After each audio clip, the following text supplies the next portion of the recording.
Good evening everyone. Welcome to today's the Hindu analysis.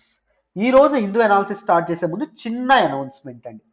So మీ అందరికీ తెలుసనే అనుకుంటున్నాను, మన ఇన్స్టిట్యూట్లో ఆఫర్ చేసే ఫ్లాగ్షిప్ అండ్ ప్రీమియం కోర్స్ వచ్చేసి UPSC infinity. UPSC infinity comes with life time validity. అంటే ఫీజు కేవలం 60,000 రూపాయలు మాత్రమే. లైఫ్ టైం వ్యాలిడిటీతో మీకు క్లాసెస్కి యాక్సెస్ ఇవ్వడం అనేది జరుగుతుంది. లైఫ్ టైం వ్యాలిడిటీ అంటే లైఫ్ టైం వ్యాలిడిటీ, మీకు ఉద్యోగం వచ్చేంత వరకు మీ క్లాసెస్ అనేవి చూసుకోవచ్చు. అండ్ ఒకేసారి పే చేయాలా సార్ అంటే అక్కర్లేదు. నెలకి 5,000 రూపాయలు చొప్పున కూడా మీరు ఫీజుని పే చేయొచ్చు. బెటర్ కేర్ ఉంటుంది, సపోర్ట్ ఉంటుంది. బేసిక్స్ నుంచి బ్యాక్గ్రౌండ్ నుంచి ప్రతి సబ్జెక్ట్ని డీల్ చేయడం అనేది జరుగుతుంది. జాయిన్ అవ్వాలనుకుంటే 7893899553 ప్రత్యూష మేడం నెంబర్ ఫోన్ చేసి జాయిన్ అవ్వండి. లేకపోతే మన ltxclasses.com వెబ్సైట్ విజిట్ చేసి కూడా మీరు అక్కడ డైరెక్ట్గా జాయిన్ అవ్వచ్చు. సో ఫీజు అనేది 1 డిసెంబర్ నుంచి 70,000 రూపీస్ అవుతుంది. సో ఈలోపే జాయిన్ అయ్యే ప్రయత్నం చేయండి, ఓకేనా? సో లైఫ్ టైం వ్యాలిడిటీతో వస్తున్నటువంటి course, make use of this opportunity. And UPSC infinity join అయితే ఏపీపీఎస్సీ, టీఎస్పీఎస్సీ ఈ ఎక్స్ట్రా సిలబస్ ఏదైతే ఉంటుందో దానికోసం కూడా మీరు వేరే ఇన్స్టిట్యూట్కి పరిగెత్తాల్సిన అవసరం లేదు. ఆ ఎక్స్ట్రా సిలబస్ కూడా మీకు ఫ్రీ ఆఫ్ కాస్ట్ మన ఇన్స్టిట్యూట్లోనే రావడం అనేది జరుగుతుంది. రూపాయి కూడా తీసుకోకుండా ఎక్స్ట్రా సిలబస్ వీడియోస్ కూడా మీకు యాక్సెస్ అనేది ఉండడం అనేది జరుగుతుంది చక్కగా. ఎందుకంటే యూపీఎస్సీ ప్రిపేర్ అయ్యే వాళ్ళు ఈ ఏపీపీఎస్సీ, టీఎస్పీఎస్సీ ఎగ్జామ్స్ కూడా ఎక్కువగా రాస్తూ ఉంటారు కాబట్టి ఎస్ఎస్సీ ఎగ్జామ్స్ వీటన్నిటికీ మీకు యాక్సెస్ అనేది ఉంటుంది అన్నమాట. అర్థమైంది ఆ వీడియోస్. అండ్ రీసెంట్ గా లాంచ్ చేసినటువంటి ఎన్సీఆర్టీ ఫౌండేషన్ కోర్స్ ఏదైతే ఉంటుందో ఇది కూడా మీకు యూపీఎస్సీ ఇన్ఫినిటీలో భాగంగా వచ్చేస్తుంది అనమాట. ఎన్సీఆర్టీ ఫౌండేషన్ కోర్స్ మీరు విడిగా తీసుకోవాలంటే జస్ట్ 12,000 మాత్రమే. అది కూడా 22 నవంబర్ లోపు జాయిన్ అయితే. మామూలుగా ఫీజు 15,000. సో 12,000కే మీకు అందించడం అనేది జరుగుతుంది. ప్రైమరీగా నేను సురేష్ సరే హ్యాండిల్ చేయడం అనేది జరుగుతుంది videos. Polity, economy Suresh sir చెప్తారు. అండ్ హిస్టరీ నేను చెప్తాను. జాగ్రఫీ మీకు ప్రసాద్ సార్ చెప్తారు. లైఫ్ టైం వ్యాలిడిటీతో వస్తున్నటువంటి కోర్సు, చక్కగా జాయిన్ అయ్యే ప్రయత్నం చేయండి. ఇప్పటి వరకు ఎవరైతే ఎన్సీఆర్టీ కోర్స్ ఆల్రెడీ జాయిన్ అయ్యారో let me congratulate you all, because మీరు చాలా స్ట్రాంగ్ బేసిక్స్తో మీరు అద్భుతంగా నేర్చుకోబోతున్నారు. నన్ను నమ్మండి, ఎందుకంటే we derive the essence of the particular lesson. డీటెయిల్డ్గా ఇన్డెప్త్ ప్రతి ఒక్క పదాని వెనక అండర్లైన్ ఇన్డెప్త్ మీనింగ్తో కలిపి చెప్పడం అనేది జరుగుతుంది. అర్థమైందా? So we enjoy the process of teaching అండి here at LTX classes. And we will make you enjoy the listening part 2. అర్థమైందా? మమ్మల్ని నమ్మి జాయిన్ అవ్వండి. And next subject wise courses.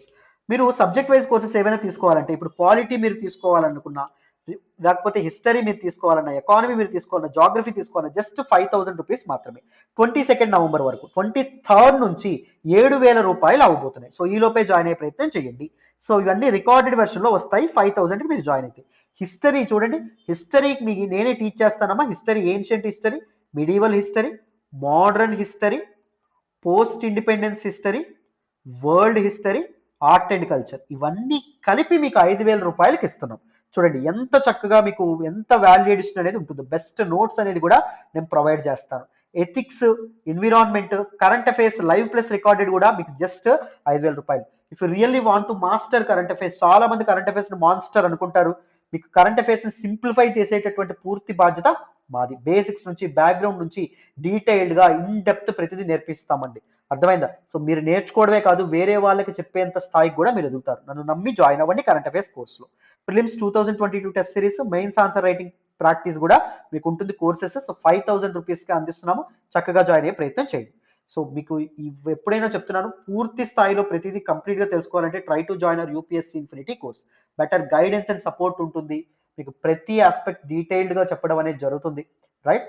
So ఆలోచించి వైజ్ డెసిషన్ అనేది తీసుకోండి. ఒక్క మాట అమ్మా, మీకు ఈ తెలుగు రాష్ట్రాల్లో ఏదో ఒక ఇన్స్టిట్యూట్ ద బెస్ట్ అనిపించవచ్చు. ఆ ఇన్స్టిట్యూట్ని మన ఇన్స్టిట్యూట్ని కంపేర్ చేయండి.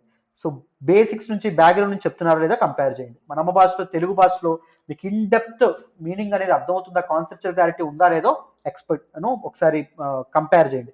అండ్ దాంతోపాటు వ్యాలిడిటీ కంపేర్ చేయండి, ఫీజ్ కంపేర్ చేయండి, కేర్ అండ్ సపోర్ట్ కంపేర్ చేయండి. ఇవన్నీ కంపేర్ చేసిన తర్వాత if you feel like you are convinced with joining our institute, అప్పుడే మన ఇన్స్టిట్యూట్లో జాయిన్ అవ్వండి. డెమో వీడియోస్ చూడండి, అన్ని చూసిన తర్వాత జాయిన్ అవ్వండి. అండ్ మన ఇన్స్టిట్యూట్లో 5 ఆప్షనల్స్ కూడా ఉండడం అనేది జరిగింది. 5 ఆప్షనల్స్ ఏంటి? ఆంథ్రోపాలజీ అండ్ దాంతోపాటు సోషియాలజీ. ఈ రెండు నేను చెప్తానండి, డీటెయిల్డ్గా చెప్పడం అనేది జరుగుతుంది. ఫర్ బెస్ట్ కాన్సెప్చువల్ క్లారిటీ కోసం చక్కగా మీరు జాయిన్ అవ్వచ్చు. If you're thinking to join these 2 optionals, if you're thinking to take these 2 optionals. And second, political science and international relations, public administration, ఈ రెండు సురేష్ సార్ చెప్తారు, డీటెయిల్డ్గా చెప్తారు. సురేష్ సార్ ఎలా చెప్తారో మీకు తెలుసని అనుకుంటున్నాను, మీరు ఆల్రెడీ డెమో వీడియోస్ చూస్తున్నారు.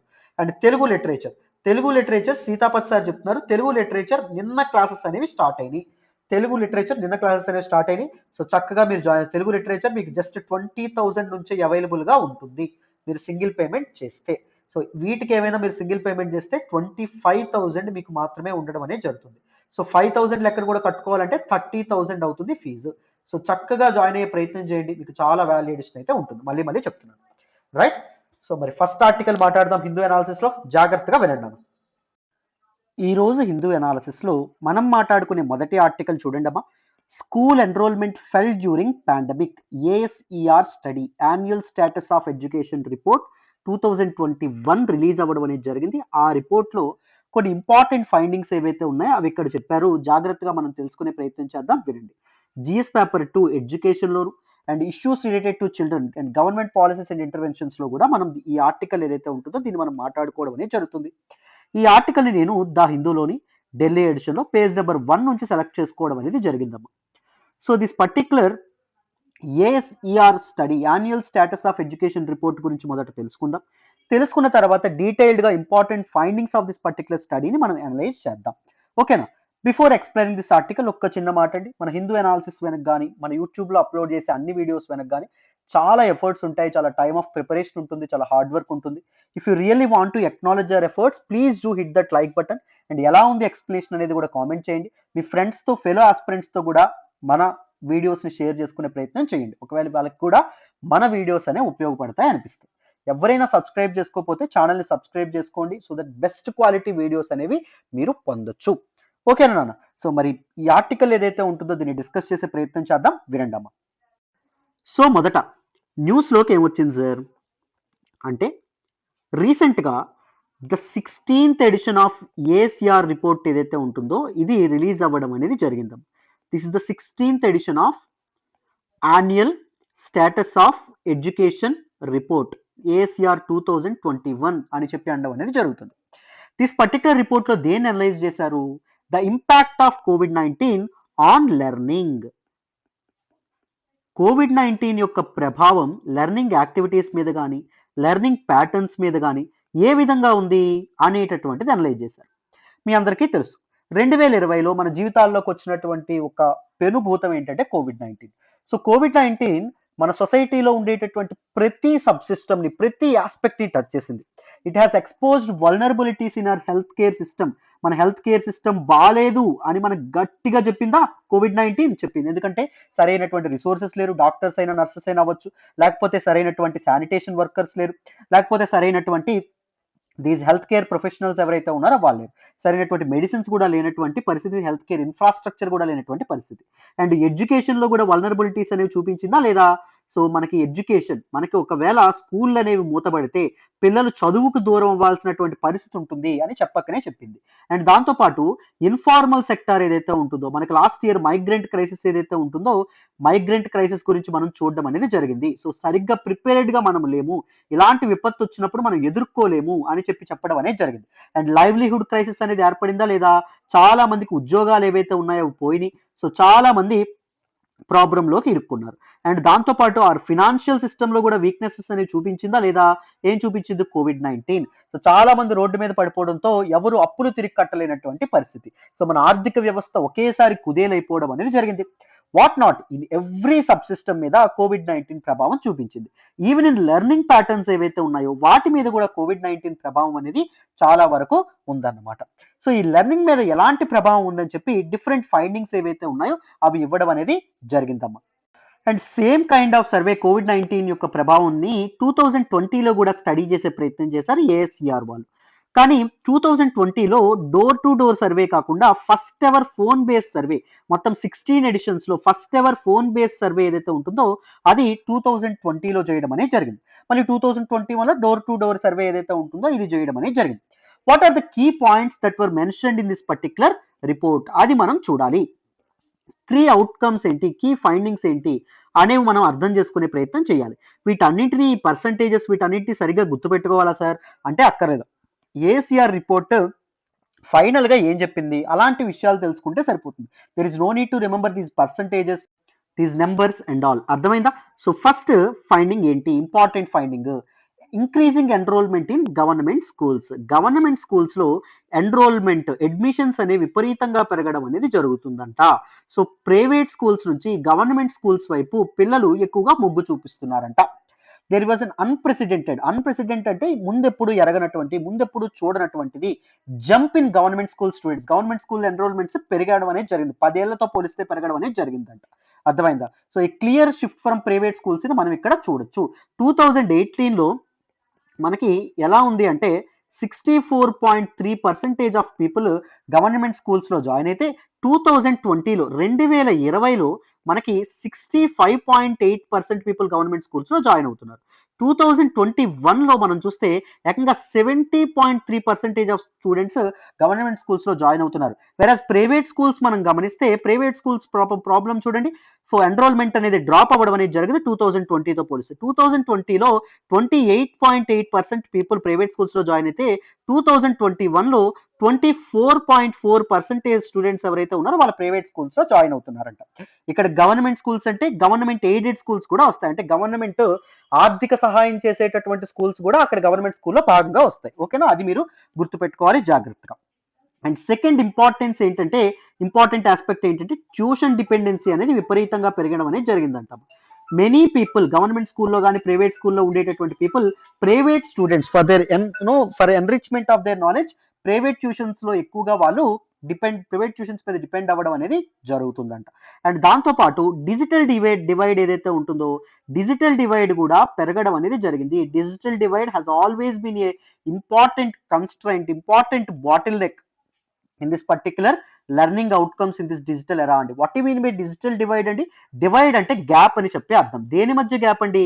People who have access to information and దాంతోపాటు కమ్యూనికేషన్ అండ్ టెక్నాలజీ సర్వీసెస్ వీళ్ళకి, అండ్ దాంతోపాటు people who have no access to information, communication, technology ఈ ఈ ఈ సర్వీసెస్ కి యాక్సెస్ ఉన్న వాళ్ళు లేని వాళ్ళ నెంబర్ మధ్య తేడా ఏదైతే ఉంటుందో అదే డిజిటల్ డివైడ్ అని చెప్పి అనడం అనేది జరుగుతుంది. దిస్ గ్యాప్ ఏదైతే ఉంటుందో దాన్నే అంటాం. ఆ గ్యాప్ అనేది ఎక్కువగా ఉండడం అనేది జరిగిందంట. అర్థమైందా? చాలా మందికి డిజిటల్ సర్వీసెస్ లేవు అని చెప్పి చెప్తున్నారు.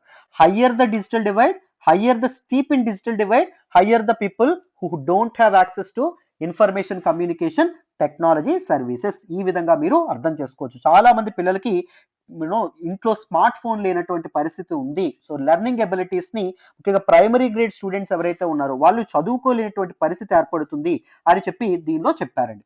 అండ్ దాంతోపాటు ఇంకొక ఇంపార్టెంట్ ప్రాబ్లం ఏంటంటే ఫైండింగ్స్ లో ప్రాబ్లమ్స్ విత్ న్యూ ఎంట్రెంట్స్ అండి. అప్పుడే స్కూల్లోకి ఎంటర్ అయినటువంటి పీపుల్ ఎవరైతే ఉన్నారో, జాయిన్ అయినటువంటి పీపుల్ ఎవరైతే ఉన్నారో వాళ్ళలో చాలా ప్రాబ్లమ్స్ అనేవి కనిపిస్తున్నాయంట. ముఖ్యంగా 1 in 3 children in class 1 to 2, 1వ తరగతి నుంచి 2వ తరగతి పిల్లల్లో ప్రతి ముగ్గురిలో ఒకరు ఎవరైతే ఉన్నారో they have never attended an in person class. అంటే ఒక ఆఫ్లైన్ క్లాస్ ఎప్పుడు వాళ్ళు ఇప్పటి వరకు అటెండ్ అవ్వలేదంట. అర్థమైందా? అది మనకి చెప్పడం అనేది జరుగుతుంది. అర్థమైందా? They are not at all get ready for the formal education system అండి. అర్థమైందా? సో ఇంకా వాళ్ళు డిజిటల్ క్లాసెస్ వింటున్నారు తప్ప చాలా మంది ఇంకా అప్పుడే జాయిన్ అయిన వాళ్ళు ఇప్పటి వరకు ఒక్కసారి కూడా తరగతి గదిని చూడలేదంట. ఇంకొకటి ఇంపార్టెంట్ ఆస్పెక్ట్ ఏం చెప్పారు అంటే learning gaps between people.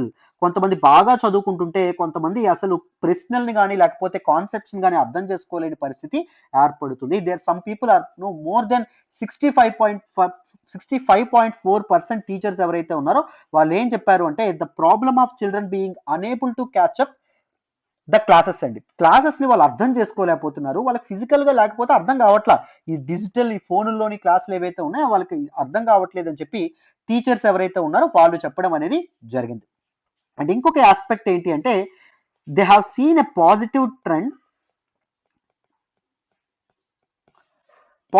Trend ఒకటి దానిలో గమనించడం అనేది జరిగింది. ఏంటి? మామూలుగా 15 to 16 ఏజ్ గ్రూప్ ఉండేటటువంటి పిల్లలు ఎవరైతే ఉన్నారో వాళ్ళు 2010లో చేసిన సర్వే ప్రకారం వాళ్ళలో డ్రాప్ అవుట్స్ 16.41%. అంటే 10th క్లాస్ అయిపోయిన తర్వాత 100 మంది 10th క్లాస్ పాస్ అయితే 16.1% స్కూల్స్ డ్రాప్ అవుట్స్ గా ఉన్నారంట. బట్ 2018లో 12.1% కి ఇది తగ్గుతూ రావడం అనేది జరిగింది. అంటే డ్రాప్ అవుట్స్ ఎవరైతే ఉన్నారో వాళ్ళు తగ్గుతున్నారు. హయ్యర్ ఎడ్యుకేషన్ అనేది వీళ్ళు కంటిన్యూ చేస్తున్నారు. అండ్ 2020లో మనం గమనిస్తే ఏకంగా 9.9% పీపుల్కి తగ్గింది. అండ్ 2021లో చూస్తే దిస్ డ్రాప్ అవుట్ పర్సంటేజ్ 6.6కి తగ్గడం అనేది జరిగింది అని చెప్పి మనకి ఇక్కడ చెప్పడం అనేది జరిగింది. సార్ నేను ఈ నెంబర్స్ అన్ని గుర్తుపెట్టుకోవాలా, ఇవన్నీ ఆన్సర్స్ రాయాలా అంటే అక్కర్లేదు. సింపుల్గా ఏం గుర్తుపెట్టుకుంటారు, గవర్నమెంట్ స్కూల్స్లో ఎన్రోల్మెంట్ పెరిగింది, అది గుర్తుపెట్టుకుంటే సరిపోతుంది. ఎంత పెరిగింది, ఎలా పెరిగిందని మీకు అవసరం లా. ట్యూషన్ డిపెండెన్సీ అనేది పెరిగింది, ప్రైవేట్ ట్యూషన్స్ చాలా మంది చెప్పించుకుంటున్నారు. డిజిటల్ డివైడ్ ఏదైతే ఉంటుందో దానిలో మనం స్టార్క్ ఇంప్రూవ్మెంట్ అనేది అబ్జర్వ్ చేయొచ్చు. దాంతోపాటు న్యూ ఎంట్రెంట్స్ ఎవరైతే ఉన్నారో వీళ్ళకి ప్రాబ్లం అనేది ఏర్పడుతుంది. లెర్నింగ్ యాప్స్ ఏవైతే ఉన్నాయో అవి they are still exist in the education system. Positive trend ఏదైతే ఉంటుందో దాన్ని కూడా మనం గమనించవచ్చు దిస్ పర్టికులర్ ఆస్పెక్ట్ లో. These are some important aspects that you need to remember regarding this particular article. చాలా చాలా సింపుల్ ఆర్టికల్ అండి, ఓకేనా? రైట్. సో మరి దిస్ పర్టికులర్ ఛాలెంజెస్ ఏవైతే ఉన్నాయో వాటిని మనం ఇది చేయాలంటే, వాటిని మనం కవర్ చేయాలంటే, సాల్వ్ చేయాలంటే what might be the way forward? ఏం చేయొచ్చు? ఫస్ట్ ఇది government should come up with a multi pronged approach. So different agencies ఏవైతే ఉన్నాయో వాటిని కలుపుకొని ఒక అప్రోచ్తో ముందుకు రావడం అనేది జరగాలి. అకాడమిక్ స్కెడ్యూల్ ఏదైతే ఉంటుందో దాన్ని రీస్కెడ్యూల్ చేయడం కానీ, అండ్ దాంతోపాటు స్కూల్స్, టీచర్స్, పేరెంట్స్ వీళ్ళందరినీ కలిపి మీటింగ్స్ అనేవి అరేంజ్ చేసి పిల్లలు తాలూకా ప్రవర్తన కానీ, లేకపోతే పిల్లల తాలూకా ఆలోచన విధానం కానీ, వాళ్ళ లెర్నింగ్ క్యాపబిలిటీస్ని కానీ అర్థం చేసుకునే ప్రయత్నం అయితే చేయాలి. అండ్ దాంతోపాటు people who have no access to e learning, digital learning ఏదైతే ఉంటుందో దానికి యాక్సెస్ లేనటువంటి పీపుల్ ఎవరైతే ఉన్నారో, స్టూడెంట్స్ ఎవరైతే ఉన్నారో వాళ్ళ మీద ఎక్కువ ఫోకస్ అనేది పెట్టాలి. అండ్ దాంతోపాటు ఆన్లైన్ ఎడ్యుకేషన్ ఏదైతే ఉంటుందో దాన్ని మోర్ ఎఫెక్టివ్గా మార్చాలి. మనం ఏం చెప్పాము, ఆన్లైన్ ఎడ్యుకేషన్ వల్ల స్టూడెంట్స్ ఎవరైతే ఉన్నారో వాళ్ళకి క్లాసులు అనేవి అర్థం కావట్లేదని టీచర్స్ అన్నారని చెప్పి చెప్పుకున్నాం. 60% పీపుల్ టీచర్స్, రైట్? సో ఒక ఇంట్రికేట్ డయాగ్రామ్స్ కానీ, లేకపోతే ఒక విజువలైజ్డ్ క్లాసెస్ ఏవైతే ఉన్నాయో వాటిని ఉపయోగించి చాలా ఇంటరాక్టివ్గా క్లాసెస్ అనేవి మార్చే ప్రయత్నం చేయాలి. సో ఇది కూడా చెప్పడం అనేది జరిగింది. And there should be a focus more on knowledge aspect. ఎక్కువగా నాలెడ్జ్ అనేది ఇచ్చేటటువంటి ప్రయత్నం చేయాలండి. అర్థమైంది? Education is not about competence but it is more about motivation. Education అనేటటువంటిది ఇది ఒక కాంపిటీషన్ కాదు, లేకపోతే ఉద్యోగం సంపాదించడానికి కాదు. ఎడ్యుకేషన్ అంటే ఏంటంటే మోటివేషన్. మీరు జీవితంలో ఎలాంటి పరిస్థితుల్లో అయినా బతకొచ్చు అనేటటువంటి నమ్మకాన్ని, దాంతోపాటు ఆ దృక్పథాన్ని మీకు ఎడ్యుకేషన్, మీ చదువు ఏదైతే ఉంటుందో అది ఇవ్వాలి. నేను ఎప్పుడు చాలా మంది మా స్టూడెంట్స్కి ఒక మాట చెప్తాను. So why you are aspiring to become a civil servant అంటే, లేకపోతే why you are aspiring to become a government జాబ్లో ఎందుకు ఉండాలనుకుంటున్నారు, సర్కారీ జాబ్ మీకు ఎందుకు కావాలంటే, సార్ జాబ్ సెక్యూరిటీ సార్ అంటారు. జాబ్ సెక్యూరిటీ అంటే గవర్నమెంట్ ఉద్యోగం చేయడం మాత్రమే కాదండి. జాబ్ సెక్యూరిటీ అంటే అడవిలో మిమ్మల్ని వదిలేసినా బతకగలడం. What you need to get is skills. బతకగలిగేటటువంటి ఆ నైపుణ్యం అనేది సంపాదించుకోవాలి. అర్థమైందా? సో యూపీఎస్సి మీరు కష్టపడి ప్రిపేర్ అవుతున్నారు. యూపీఎస్సి ఒకవేళ మీకు ఈ జర్నీలో ఇన్ కేస్ మీ లక్ కలిసి రాక కానీ, ఏదో ఒక ప్రాబ్లం కానీ మీరు ఒక సక్సెస్ అవ్వనప్పటికీ మీకు చాలా స్కిల్స్ అనేది ఇస్తుంది. దాంతోపాటు 10 విషయాల గురించి తెలియపరుస్తుంది. అండ్ నేను చాలా మంది యూపీఎస్సి స్టూడెంట్స్ నా దగ్గర చదువుకునే వాళ్ళు, చాలా మంది ట్రేడింగ్ లో బాగా ఇంప్రూవ్ అయిన వాళ్ళని కానీ, వీళ్ళందరూ చాలా మందిని నేను చూశాను. బికాజ్ దట్ పర్టిక్యులర్ ఆ చైతన్యం ఏదైతే ఉంటుందో దాన్ని ఇవ్వడం అనేది జరుగుతుంది. This particular journey. So please do prepare, please be consistent in your preparation. ఓకేనా? You will definitely reap yields అండి. తప్పకుండా రిజల్ట్స్ అనేవి మీకు తప్పకుండా వస్తాయి. Fine. So this particular article. మరి నెక్స్ట్ ఆర్టికల్ మాట్లాడదాం, జాగ్రత్తగా వినాలి నాన్న. ఈ రోజు హిందూ ఎనాలిసిస్ లో మనం మాట్లాడుకునే నెక్స్ట్ ఆర్టికల్ చూడండి. India to hold first 2+2 with Russia on December 6. Very very important article regarding GS paper 2 అండి. ఇంటర్నేషనల్ రిలేషన్స్ లో మనం మాట్లాడుకోవడం అనేది జరుగుతుంది. ఈ ఆర్టికల్ నేను ద హిందూలోని ఢిల్లీ ఎడిషన్ లో పేజ్ నెంబర్ 9 నుంచి సెలెక్ట్ చేసుకోవడం అనేది జరిగిందన్న. జాగ్రత్తగా వింటే క్లియర్ గా మీకు ఈ ఆర్టికల్ ఎక్స్ప్లెయిన్ చేసే ప్రయత్నం చేస్తాను. జాగ్రత్తగా వినండి. ఫస్ట్ 2+2 డైలాగ్ అంటే ఏంటంటే చర్చ అని చెప్పి అర్థం, మీటింగ్ అని చెప్పి అర్థం. సో 2+2 డైలాగ్ అంటే ఏంటి, అండ్ దాని తర్వాత ఇండియా అండ్ రష్యా మధ్య జరగబోతున్నటువంటి 2+2 డైలాగ్ యొక్క సిగ్నిఫికెన్స్ ఏంటి, ఈ ఆస్పెక్ట్స్ ఏవైతే ఉన్నాయో వీటిని మనం డీటెయిల్ గా టచ్ చేద్దాం. జాగ్రత్తగా వినాలి. ఓకే సార్, మొదట 2+2 డైలాగ్ అంటే ఏంటండి? ఏం లేదు నాన్న, a 2+2 dialogue is a highest level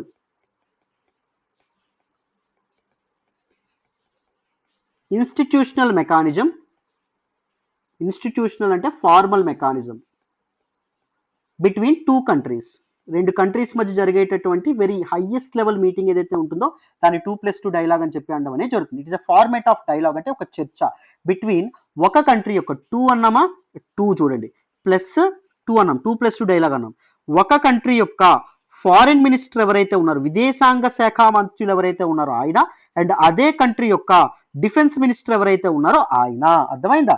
and దాంతో పాటు అదర్ కంట్రీ యొక్క ఫినాన్స్ మినిస్టర్ ఎవరైతే ఉన్నారో, ఫినాన్స్ మినిస్టర్ విదేశాంగ శాఖ మంత్రులు, అండ్ దాంతో పాటు డిఫెన్స్ మినిస్టర్ ఎవరైతే ఉన్నారో వాళ్ళు.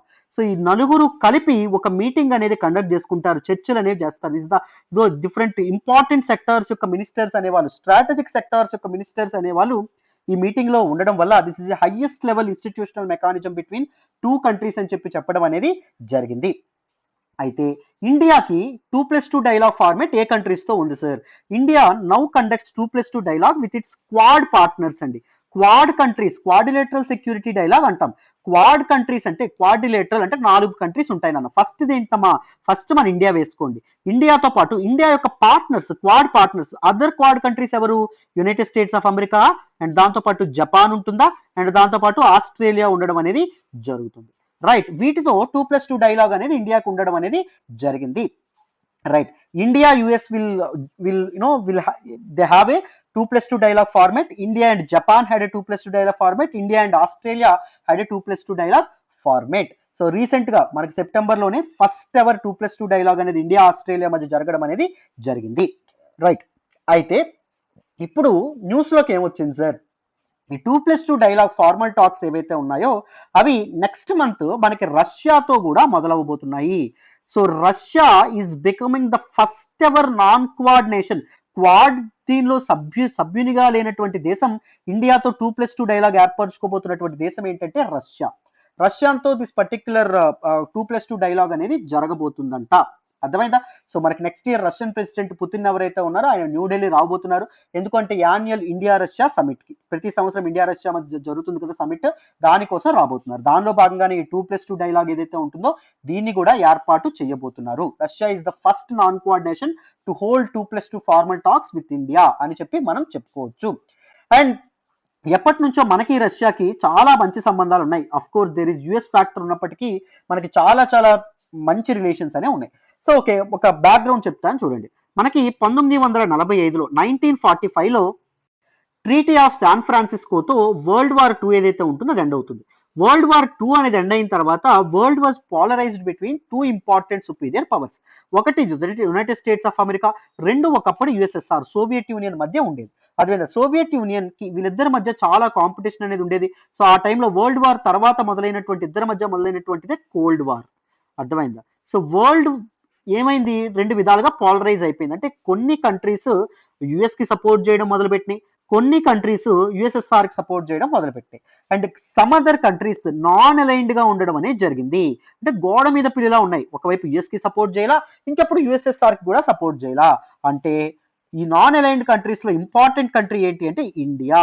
India never wanted to ally with either United States లేకపోతే యుఎస్ఎస్ఆర్, ఎవరి వైపు వెళ్ళలేదు. కానీ మరి దేన్ని పట్టించుకోకుండా నిమ్మకుండా కూర్చుందా సార్ అంటే, ఏం చేయకుండా కూర్చుందా కామ్గా అంటే కూర్చోలా. ఇండియా ఏం చేసింది, ఇంటర్నేషనల్ కమ్యూనిటీలో ఇష్యూ బేస్డ్ గా సపోర్ట్ చేయడం మొదలుపెట్టింది. అంటే కంప్లీట్ గా ఒకరికే కాకుండా ఆ ఇష్యూలో పలానా ఇష్యూ జరిగింది అనుకోండి. ఇప్పుడు కొరియన్ కాన్ఫ్లిక్ట్ ఉంది. సో మనకి కోల్డ్ వార్ టైంలో జరిగినటువంటి ఇంపార్టెంట్ కాన్ఫ్లిక్ట్ కొరియన్ కాన్ఫ్లిక్ట్ లో తప్పు యుఎస్ ఉందనుకోండి, యుఎస్ఎస్ఆర్ సపోర్ట్ చేసింది. తప్పు యుఎస్ఎస్ఆర్ కు ఉందనుకోండి, యుఎస్ కి సపోర్ట్ చేయడం మొదలుపెట్టింది. సో ఆ విధంగా ఇండియా అనేది ఉండడం అనేది జరిగింది. బట్ కానీ చాలా వరకు ఇండియా ఎవరి వైపు ఉందంటే యుఎస్ఎస్ఆర్ వైపు ఉంది. ఎందుకు? ఇండియా అనేది 1956 ఆ టైంలో సోషలిస్ట్ అప్రోచ్ అనేటటువంటిది తీసుకుంది. సోషలిస్టిజం మనకి సామ్యవాదం ఏదైతే ఉంటుందో దాన్ని అవలంబించడం అనేది జరిగింది. సో ఈ సోషలిస్ట్ ఐడియాలజీ ఉన్నటువంటి నేషన్ ఏంటి అప్పుడు? యుఎస్ఎస్ఆర్, సోవియట్ యూనియన్ ఏదైతే ఉంటుందో సోవియట్ యూనియన్. అందుకే కాస్త మనం సోవియట్ యూనియన్ తో దగ్గరగా ఉన్నాం. సోవియట్ యూనియన్ మనకు అప్పుడు టెక్నాలజీ సపోర్ట్ అనేది ఇచ్చింది. ఇప్పుడు మన ఇస్రో కానీ ఇవన్నీ ఇంత డెవలప్ అయినాయి అంటే, మనకి స్పేస్ సెక్టర్ ఇంత డెవలప్ అయిందంటే యుఎస్ఎస్ఆర్ యొక్క కంట్రిబ్యూషన్ అంతా ఇంత కాదు. దాంతోపాటు మనకి ఆ ప్రాబ్లం ఎప్పుడైతే మనకి 1965 ఆ టైంలో ప్రాబ్లం ఎప్పుడైతే వచ్చిందో, మనకి అంటే నెహ్రూ చనిపోయిన తర్వాత లాల్ బహదూర్ శాస్త్రి గారు ప్రైమ్ మినిస్టర్ అయినప్పుడు మనకప్పుడు ఈ ఫుడ్ ఇన్సెక్యూరిటీ చాలా చాలా ఉండేదండి. అండ్ దాంతోపాటు చైనా నుంచి, పాకిస్తాన్ నుంచి చాలా అగ్రెషన్ కూడా మనకి ఉండేది. సో చైనా, పాకిస్తాన్ అగ్రెషన్ నుంచి మన దేశాన్ని కాపాడుతున్నటువంటి సోల్జర్స్ని, అండ్ దాంతోపాటు ఫుడ్ ఇన్సెక్యూరిటీ, ఇంత అగ్రేరియన్ కంట్రీ అయినటువంటి అగ్రికల్చర్ సొసైటీ ఉన్నటువంటి భారతదేశంలో భారతీయులకి తినడానికి కూడా తిండి గింజలు లేనటువంటి పరిస్థితి 1960లో మనకి ఏర్పడడం అనేది జరిగింది. ఆ సమయంలో యుఎస్ అనేది మనకు సపోర్ట్ చేయాలి. యుఎస్ ఒక షరతు పెట్టింది ఏంటి, నన్ను కంప్లీట్ గా కోల్డ్ వార్ లో నన్ను సపోర్ట్ చేస్తే నేను నీకు ఫుడ్ గ్రెయిన్స్ అనేవి ఇస్తాను అని చెప్పిందండి. కానీ ఇండియా తన వాల్యూస్ నమ్ముకొని నాన్ అలైన్డ్ గానే ఉండడానికి ఇష్టపడింది, అప్పుడు ఎవరిని సపోర్ట్ చేయాల. బట్ యుఎస్ఎస్ఆర్ మాత్రం మనకి సపోర్ట్ చేయడం అనేది జరిగింది, టెక్నాలజికల్ సపోర్ట్ అనేది ఇచ్చింది, దాంతోపాటు ఫుడ్ గ్రెయిన్స్ మనకు అందించడం అనేది జరిగింది, చాలా మనకు హెల్ప్ చేసింది. సో అందుకే యుఎస్ఎస్ఆర్ వైపు మన ఇండియా అప్పుడు ఎక్కువగా ఉండడం అనేది జరిగింది. తర్వాత ఇండియాకి యుఎస్ఎస్ఆర్కి మధ్య రిలేషన్స్ బాగున్నప్పటికీ 1991లో యుఎస్ఎస్ఆర్ ఏదైతే ఉంటుందో యుఎస్ఎస్ఆర్ కొలాప్స్ అవ్వడం అనేది జరిగింది. యుఎస్ఎస్ఆర్ కొలాప్స్ అయిన తర్వాత USSR collapse into 15 sovereign nations అండి. తర్వాత ఇండియా తన న్యూక్లియర్ వెపన్స్ ఏవైతే ఉన్నాయో అవి తయారు చేయడం అనేది జరిగింది. తన న్యూక్లియర్ యాక్షన్ ఏదైతే ఉంటుందో అది మొదలుపెట్టింది. న్యూక్లియర్ వెపన్స్ తయారు చేసేటటువంటి concept both India and Pakistan రెండు మొదలుపెట్టినాయి. అప్పుడు ప్రపంచ దేశాలు బోత్ ఇండియాని అండ్ పాకిస్తాన్ని ఐసోలేట్ చేసేసేయండి, అర్థమైందా? సో న్యూక్లియర్ వార్ఫేర్ లో వీళ్ళు పార్టిసిపేట్ చేస్తున్నారు అనేటటువంటి ఉద్దేశంతో. బట్ తర్వాత సో మెల్లమెల్లగా మనం ఎప్పుడైతే యుఎస్ నుంచి డిఫెన్స్ ప్రొడక్ట్స్ అనేవి ఎప్పుడైతే మనం ప్రొక్యూర్ చేసుకోవడం మొదలు పెట్టామో, చాలా డబ్బులు ఖర్చు పెట్టి మనం ఎప్పుడైతే డిఫెన్స్ ఐటమ్స్, దీస్ హెలికాప్టర్స్ కానీ లేకపోతే దీస్ సబ్మెరైన్స్ కానీ ఇలాంటివి చాలా కొనుక్కున్నాం. సో అప్పుడు ఎప్పుడైతే మనకి ఇద్దరి మధ్య ట్రేడ్ అనేది ఎక్కువగా డెవలప్ అయిందో, వాణిజ్యం ఎప్పుడైతే డెవలప్ అయిందో, ఇద్దరు మళ్ళీ మంచి స్నేహితులుగా మారడం అనేది జరిగింది. బట్ యుఎస్ తో మనం దగ్గరగా ఉన్నప్పటికీ ఎప్పుడు రష్యాను మనం అబండన్ చేయాలి, రష్యాతో ఎప్పుడు మనకి మంచి రిలేషన్స్ ఏవైతే ఉన్నాయో మంచి రిలేషన్స్ అయితే ఉండేవి, అర్థమైందా? సో ఈ బైలేటరల్ రిలేషన్షిప్, బైలేటరల్ కోఆపరేషన్ ఏదైతే ఉంటుందో, కొలాబరేషన్ ఏదైతే ఉంటుందో దాన్ని స్ట్రెంథన్ చేసుకోవాలనేటటువంటి ఉద్దేశంతో, దాన్ని ఫర్దర్ డీపెన్ చేసుకోవాలనే ఉద్దేశంతో దిస్ 2+2 డైలాగ్ అనేది ఫార్మల్ గా లాంచ్ చేయబోతున్నారు నెక్స్ట్ మంత్, అర్థమైందా? సో అది. అండ్ ఈ పర్టికులర్ మీటింగ్ ఏదైతే ఉంటుందో దీనిలో కొన్ని ఇంపార్టెంట్ ప్యాక్ట్స్ ఏవైతే ఉన్నాయో, ప్యాక్ట్స్ అంటే అగ్రిమెంట్స్ అని చెప్పి అర్థం, వీటిని కూడా అనౌన్స్మెంట్ అనేది చేయబోతున్నారు. Suppose the pacts on defence మీద డిఫెన్స్ సెక్టార్ లో కొన్ని అగ్రిమెంట్స్, అండ్ దాంతోపాటు సైన్స్ అండ్ టెక్నాలజీ ఏదైతే ఉంటుందో దానిలో కూడా కొన్ని ప్యాక్ట్స్ అనేవి అనౌన్స్ చేయబోతున్నారు. అండ్ దాంతోపాటు ట్రేడ్, వాణిజ్యం ఏదైతే ఉంటుందో వాణిజ్యంలో కూడా కొన్ని ప్యాక్ట్స్ ఏవైతే ఉన్నాయో అనౌన్స్ చేయబోతున్నారు. అండ్ దాంతోపాటు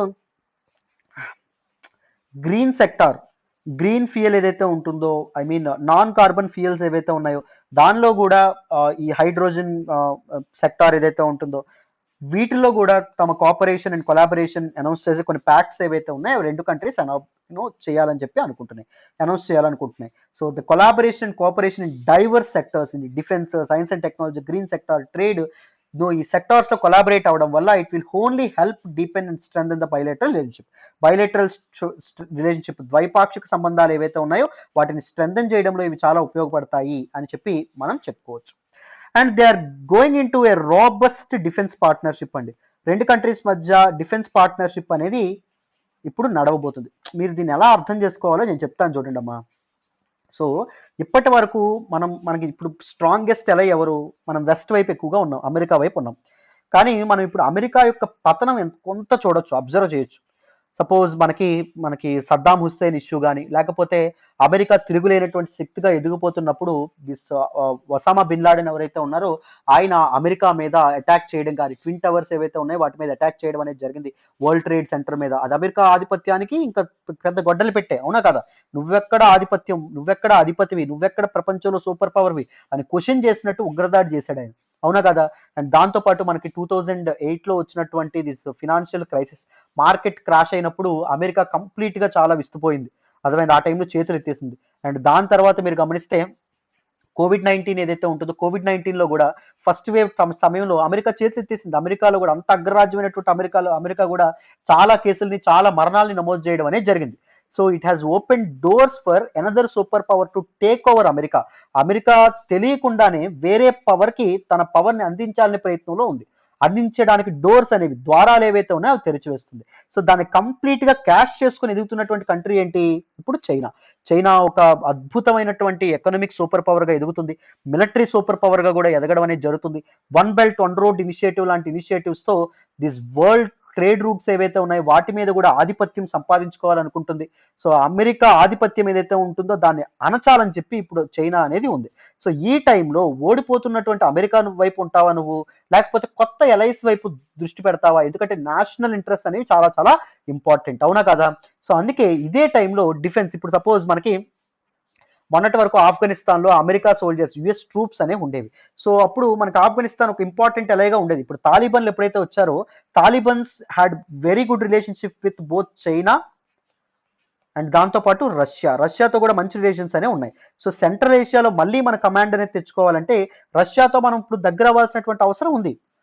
అందుకోసమని ఇండియన్ ఇన్వెస్ట్మెంట్స్ కాపాడుకోవడం కోసం సెంట్రల్ ఏషియా కంట్రీస్ ఏవైతే ఉన్నాయో వాటితో ట్రేడ్ రిలేషన్స్ అనేవి స్ట్రెంథన్ చేసుకోవడం కోసం ఇప్పుడు రష్యా అవసరం మనకు ఉంది కాబట్టి రష్యా వైపు మనం అడుగులు పెడుతున్నామంట, అడుగులు వేయడం అనేది జరుగుతుంది. అర్థమైందా? సో రష్యా నుంచి మనం S-400 ఇవేవైతే ఉన్నాయో వాటిని కూడా మనం ప్రొక్యూర్ చేసుకోబోతున్నాం, అవునా కదా? ఈవెన్ క్యాట్సా మనకి countering American adversaries through sanctions act అనేటటువంటి యాక్ట్ ద్వారా మనకి ముప్పు అనేది పొంచి ఉన్నప్పటికీ మనం అయినా వీఆర్ గోయింగ్ విత్ రష్యా నుంచి మేము తీసుకుంటామన్నట్టే మనం ఉన్నాం, ప్రొక్యూర్ చేసుకుంటామన్నట్టే ఉన్నాం, రైట్?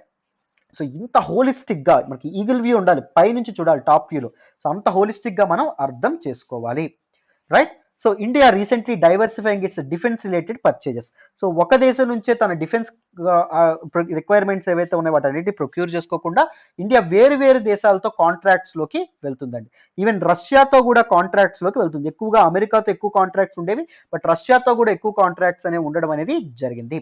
సో రష్యాతో మనకి బైలేటరల్ డిఫెన్స్ కాంట్రాక్ట్స్ ఏవైతే ఉన్నాయో ఒకప్పుడు $2 to 3 billion పెర్ ఇయర్ ఉండడం అనేది జరిగింది సంవత్సరానికి.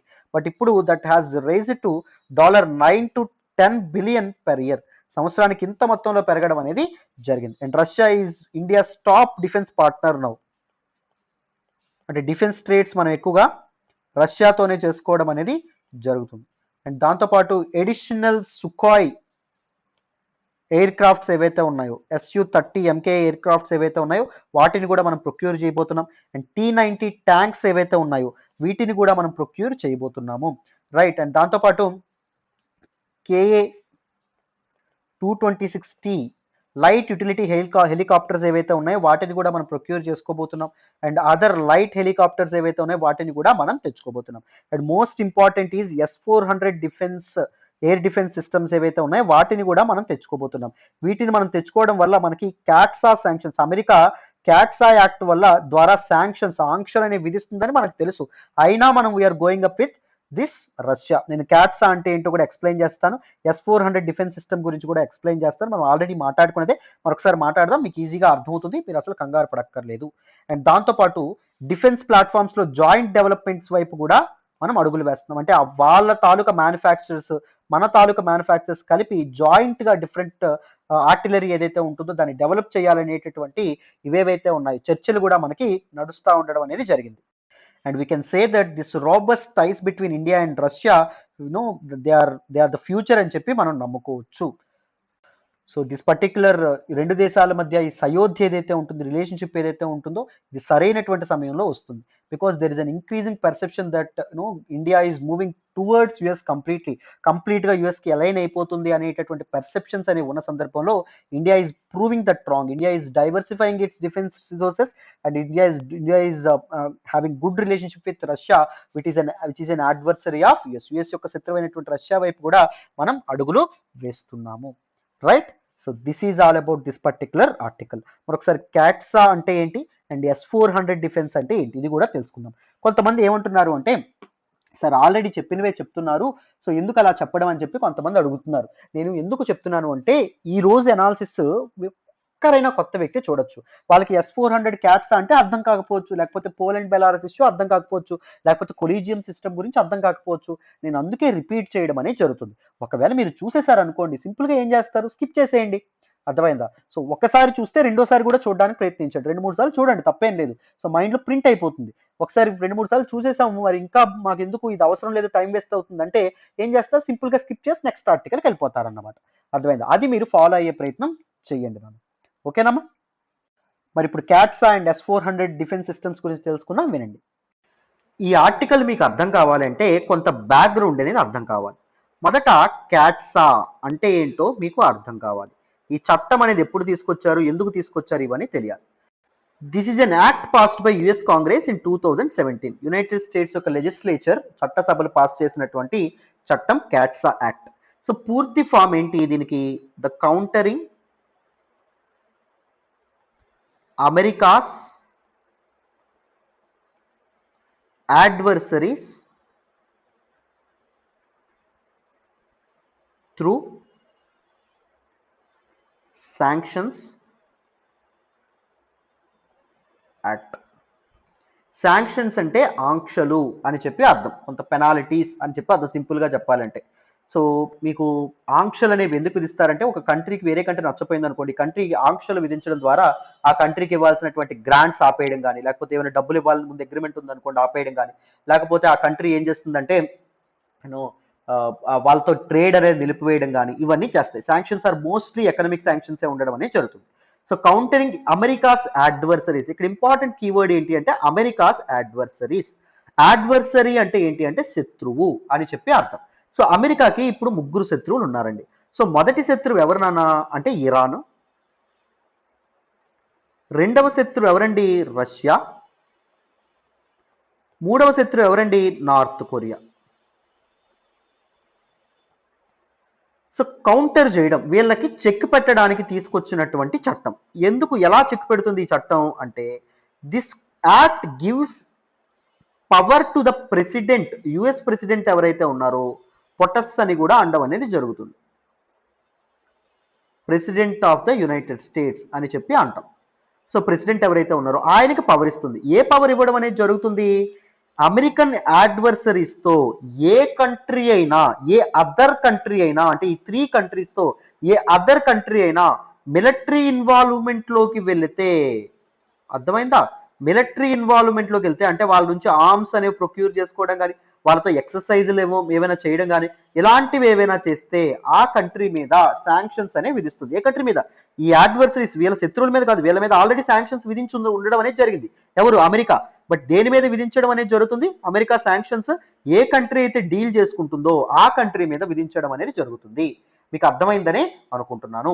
What this policy want to make? This policy make it illegal for US trading partners. US తో ట్రేడ్ చేస్తున్నటువంటి పార్ట్నర్స్ ఎవరైతే ఉన్నారో, యుఎస్ తో వ్యాపారం ఎక్స్పోర్ట్ చేస్తున్నటువంటి వాళ్ళు కానీ, ఇంపోర్ట్ చేస్తున్నటువంటి పార్ట్నర్స్ ఎవరైతే ఉన్నారో వాళ్ళని ఏం చేస్తుంది? If they enter into bilateral deals with these 3 nations, ఈ 3 నేషన్స్ తో బైలేటరల్ డీల్స్ లోకి వెళ్తే US will impose sanctions on them. అర్థమైందా? ఇది మీరు గుర్తుపెట్టుకోవాలి.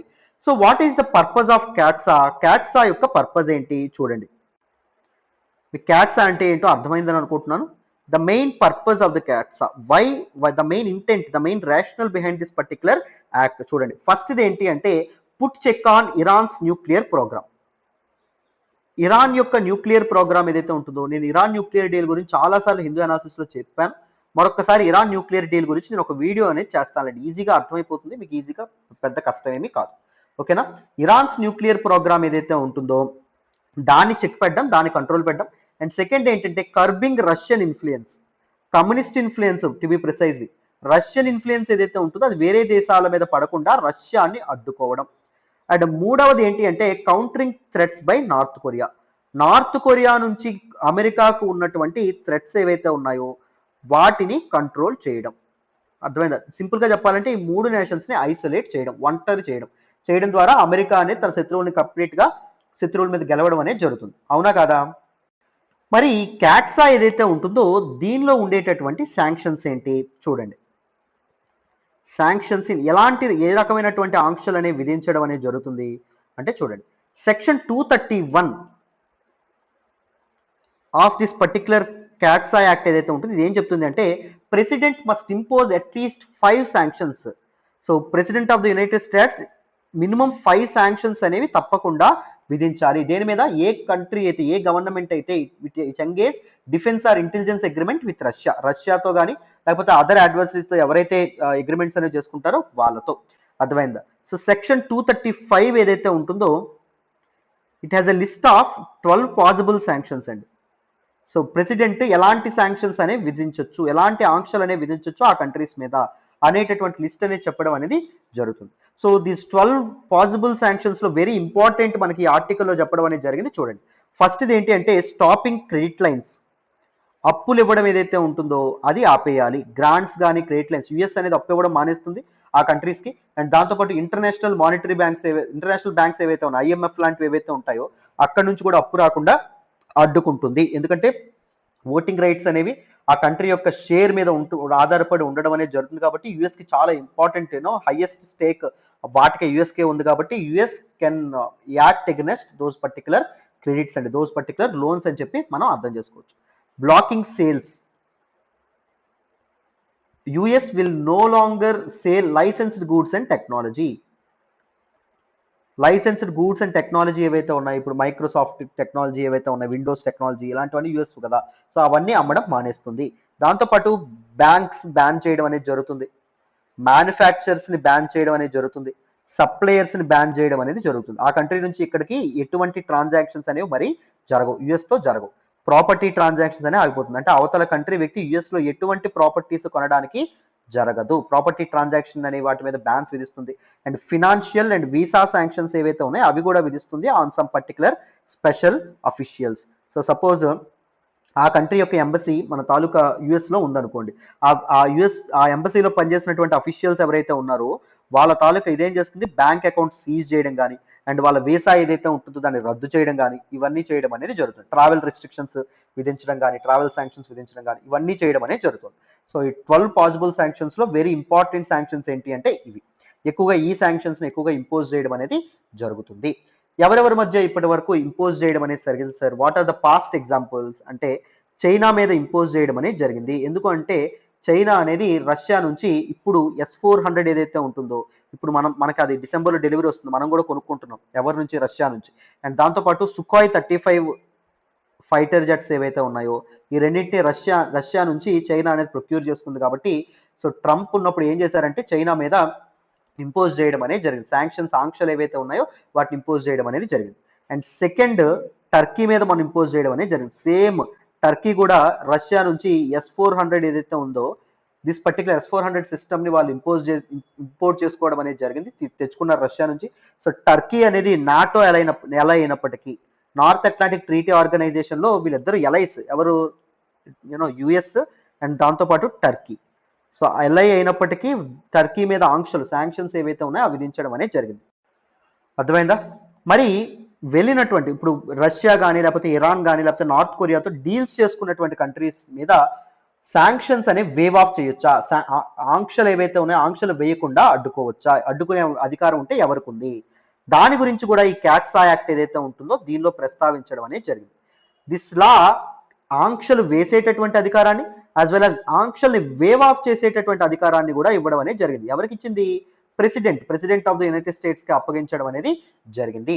ఒకవేళ అది యునైటెడ్ స్టేట్స్ కానీ యునైటెడ్ స్టేట్స్ యొక్క ఎలైస్ కానీ ఆ అగ్రిమెంట్ వల్ల వాళ్ళు చేసుకున్నటువంటి అగ్రిమెంట్ వల్ల ఎటువంటి ప్రాబ్లం అనేది లేకపోతే president of the United states can wave of those sanctions. ఆ శాంక్షన్స్ వేయకుండా ఆపొచ్చు or post phone those sanctions. అర్థమైందా? సో టూ ఆస్పెక్ట్స్ లో యుఎస్ అనేది ఒక డెసిషన్ అనేది తీసుకోవడం అనేది జరుగుతుంది for the wave of these sanctions అండి. మొదటిది ఏంటి అంటే vital national security interest. US యొక్క దేశ భద్రత ఏదైతే ఉంటుందో, జాతీయ భద్రత ఏదైతే ఉంటుందో దానికి ఎటువంటి భంగం వాటిల్లకపోతే పలానా డీల్ వల్ల, అంటే యాడ్వర్సరీస్తో ఆ కంట్రీ అవతల కంట్రీ చేసుకున్నటువంటి డీల్ వల్ల, లేకపోతే ఆ కంట్రీ ఏదైతే కంట్రీ ఇప్పుడు ఇండియా అనేది డీల్ చేసుకుంటుంది S-400 డీల్ అనేది మనకు వస్తుంది అనమాట. ఎక్కడి నుంచి? రష్యా నుంచి వస్తుంది S-400 సిస్టమ్. సో ఫస్ట్ ఏం చూస్తుంది మన ప్రెసిడెంట్, ఏం చూస్తారు? సో ఈ డీల్ వల్ల మన నేషనల్ సెక్యూరిటీకి ఏమైనా భంగం ఉందా? సెకండ్ది ఏం చేస్తారు అంటే are the sanctioned country commits to lessen its future reliance on the adversary country. Sanctioned country ఇప్పుడు మన ఇండియా మీద ఆంక్షలు అనేవి విధించారు అనుకోండి, ఇండియా అనేది ఒకవేళ యుఎస్కి ప్రామిస్ చేసింది అనుకోండి, ఏమని, నేను ఇంకొకసారి ఫ్యూచర్ రిలయన్స్, ఇంకొకసారి నేను వాళ్ళ మీద ఆధారపడను. ఎవరి మీద ఆధారపడను అంటే దిస్ పర్టికులర్ యాడ్వర్సరీ కంట్రీ. ఏ యాడ్వర్సరీ కంట్రీతో అయితే వాళ్ళు డీల్ చేసుకోవడం వల్ల వాళ్ళకి ఈ శాంక్షన్స్ అనేవి పడ్డాయో ఆ యాడ్వర్సరీ కంట్రీతో నేను ఇంకోసారి డీల్ చేసుకోను అని చెప్పారు అనుకోండి, అప్పుడు ఏం జరుగుతుంది? తప్పకుండా ఆ శాంక్షన్స్ ఏవైతే ఉన్నాయో ప్రెసిడెంట్ వేవ్ ఆఫ్ చేయడం అనేది జరుగుతుంది. క్లారిటీ వచ్చిందా? సో ఇప్పుడు ఏం జరిగింది, మన ఇండియా రష్యాతో S-400 డీల్ అనేది చేసుకోవడం అనేది జరిగింది. ఆ డీల్ ప్రకారం S-400 సిస్టమ్స్ ఏవైతే ఉన్నాయో అవి డిసెంబర్లో ఇండియాకి రాబోతున్నాయి అని చెప్పి మనకి చెప్తున్నారు. సో మరి S-400 డీల్ అనేది మనం కూడా చేసుకున్నాం కదా, అమెరికా మన మీద కూడా ఆంక్షలు అనేవి విధిస్తుందా, శాంక్షన్స్ అనేవి విధిస్తుందా? One of the principal allies of US in Asia is now India. మీ అందరికీ తెలిసిందే. మరి ఇండియా అంత ఫ్రెండ్ అయినటువంటి ఇండియా మీద కూడా ఆంక్షలు అనేవి విధిస్తారా అనేటటువంటిది వేచి చూడాలి. మరి now let us look at what is the significance of this S-400 deal to India. S-400 ఎందుకు ఇండియా అనేది, అమెరికా ఆంక్షలు ఉంటాయని తెలిసి కూడా ఎందుకు ఇండియా అనేది తెచ్చుకోవాలనుకుంటుంది, వాట్ ఈస్ ద ఇంపార్టెన్స్ చూడండి.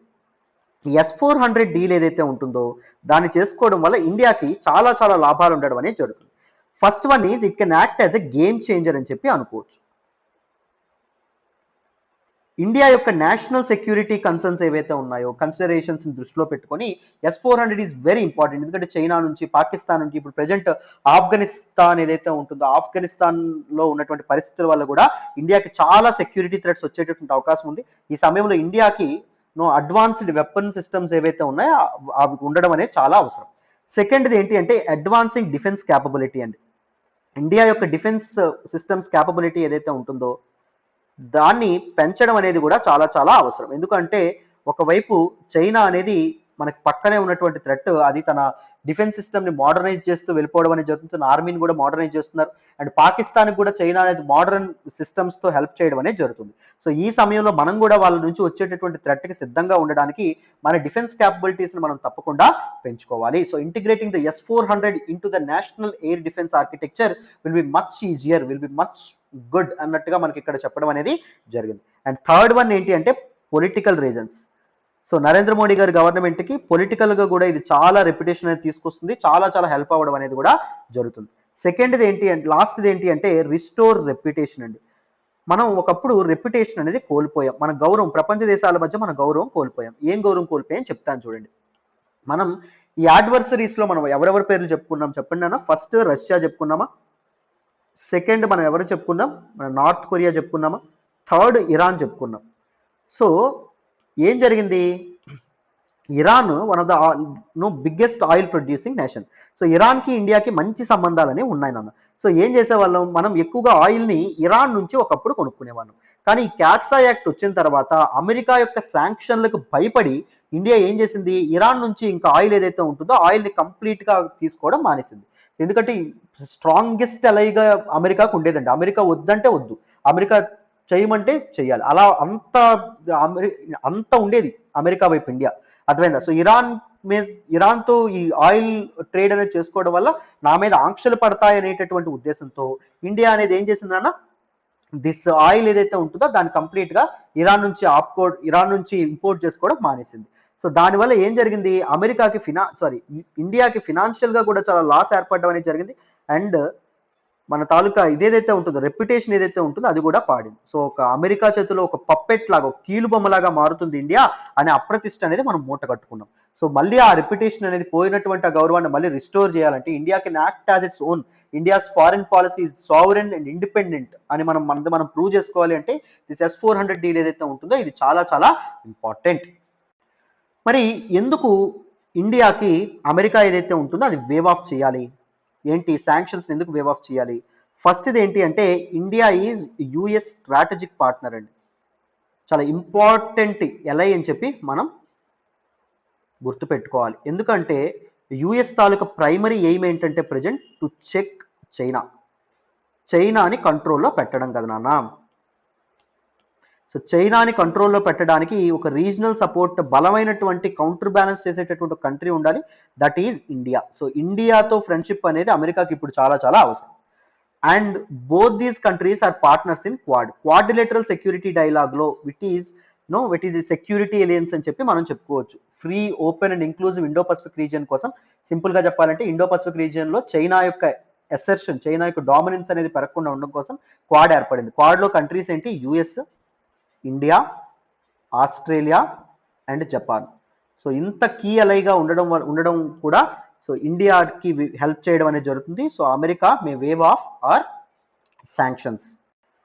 అండ్ ఒకవేళ ఇండియా మీద శాంక్షన్స్ అనేవి విధిస్తే యుఎస్ యొక్క ఇంట్రెస్ట్కే, యునైటెడ్ స్టేట్స్ యొక్క ఇంట్రెస్ట్కే ఇది నిజంగా పెద్ద ఎదురు దెబ్బ తిరగడం అనేది జరుగుతుంది. ఎందుకంటే బైలేటరల్ రిలేషన్స్ అనేవి పోగొట్టుకోవడం అనేది ఇలాంటి సమయాల్లో, చైనా ఎసర్టివ్గా మారుతున్నటువంటి సమయాల్లో అసలు తగదు అనే విధంగా చెప్తున్నారండి.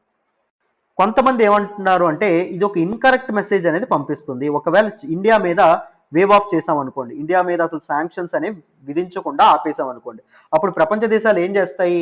సో బయాస్డ్ గా ఉన్నారు, సో నాటో ఎలా అయినటువంటి టర్కీ మీద కూడా శాంక్షన్స్ అనేవి విధించి, ఆంక్షలు అనేవి విధించి, మా మీద అదే ఇండియా మీద ఆంక్షలు అనేవి విధించకుండా ఉన్నారు, so America is biased in it's foreign policy అనే విధంగా ప్రపంచ దేశాలకి ఇన్సెక్యూరిటీ అనేది బయలుదేరడం అనేది జరుగుతుంది. కీ అలైస్ ఏవైతే ఉన్నాయో వాటికి ఇన్సెక్యూరిటీ అనేది రావడం అనేది జరుగుతుంది. So these are some important aspects regarding CAATSA అండి. Countering American adversaries through sanction act గురించి డీటెయిల్డ్గా మీకు అర్థమైందని అనుకుంటున్నాను, అండ్ ఇండియా స్టాన్స్ కూడా మీకు అర్థమైందని అనుకుంటున్నాను. సో మరి నెక్స్ట్ ఆర్టికల్ మాట్లాడదాం, జాగ్రత్తగా వినండి. ఈ రోజు హిందూ అనాలిసిస్లో మనం మాట్లాడుకునే నెక్స్ట్ ఆర్టికల్ చూడండి, సబ్స్బుర్జ్ restored to its Mughal era glory. Very very important article regarding GS paper 1 అండి. ఆర్ట్ అండ్ కల్చర్లో మనం ఈ ఆర్టికల్ని మాట్లాడుకుంటాం. ఈ ఆర్టికల్ నేను ద హిందూలోని ఢిల్లీ ఎడిషన్లో పేజ్ నెంబర్ 4 నుంచి సెలెక్ట్ చేసుకోవడం అనేది జరిగింది. జాగ్రత్తగా వింటే క్లియర్గా ఈ ఆర్టికల్ నేను ఎక్స్ప్లెయిన్ చేసే ప్రయత్నం చేస్తాను, జాగ్రత్తగా వినండి. This particular article is talking about a monument called సబ్స్బుర్జ్. అర్థమైందా? సో న్యూస్లోకి ఎందుకు వచ్చింది సార్ అంటే, దీన్ని కన్జర్వేషనిస్టులు కన్జర్వ్ చేసి దీన్ని రిస్టోర్ చేయడం అనేది జరిగింది, అంటే దీనికి మరమ్మతులు చేయడం అనేది జరిగింది. Using traditional materials and building craft techniques. ట్రెడిషనల్గా సాంప్రదాయబద్ధంగా వాడేటటువంటి టెక్నాలజీస్ని ఉపయోగించి దీనికి పూర్తి స్థాయిలో మరమ్మతులు చేసి దీన్ని రిస్టోర్ చేశారంట, రైట్? అట్ దిస్ పర్టికులర్ సబ్స్బుర్జ్ గురించి మీరు కొన్ని ఫ్యాక్ట్స్ అనేవి తెలుసుకోవాలి. It is in present day Delhi, ఇది ఢిల్లీలో ఉంది. అండ్ దాంతోపాటు ఇట్ ఈస్ ఎర్లియస్ట్ మొఘల్ ఎరా మాన్యుమెంట్స్. మొఘలుల కాలంలో నిర్మించినటువంటి one of the very important monument ఏంటి అంటే, కట్టడం ఏంటి అంటే దిస్ పర్టికులర్ సబ్స్బుర్జ్ అండి. అర్థమైందా? రైట్.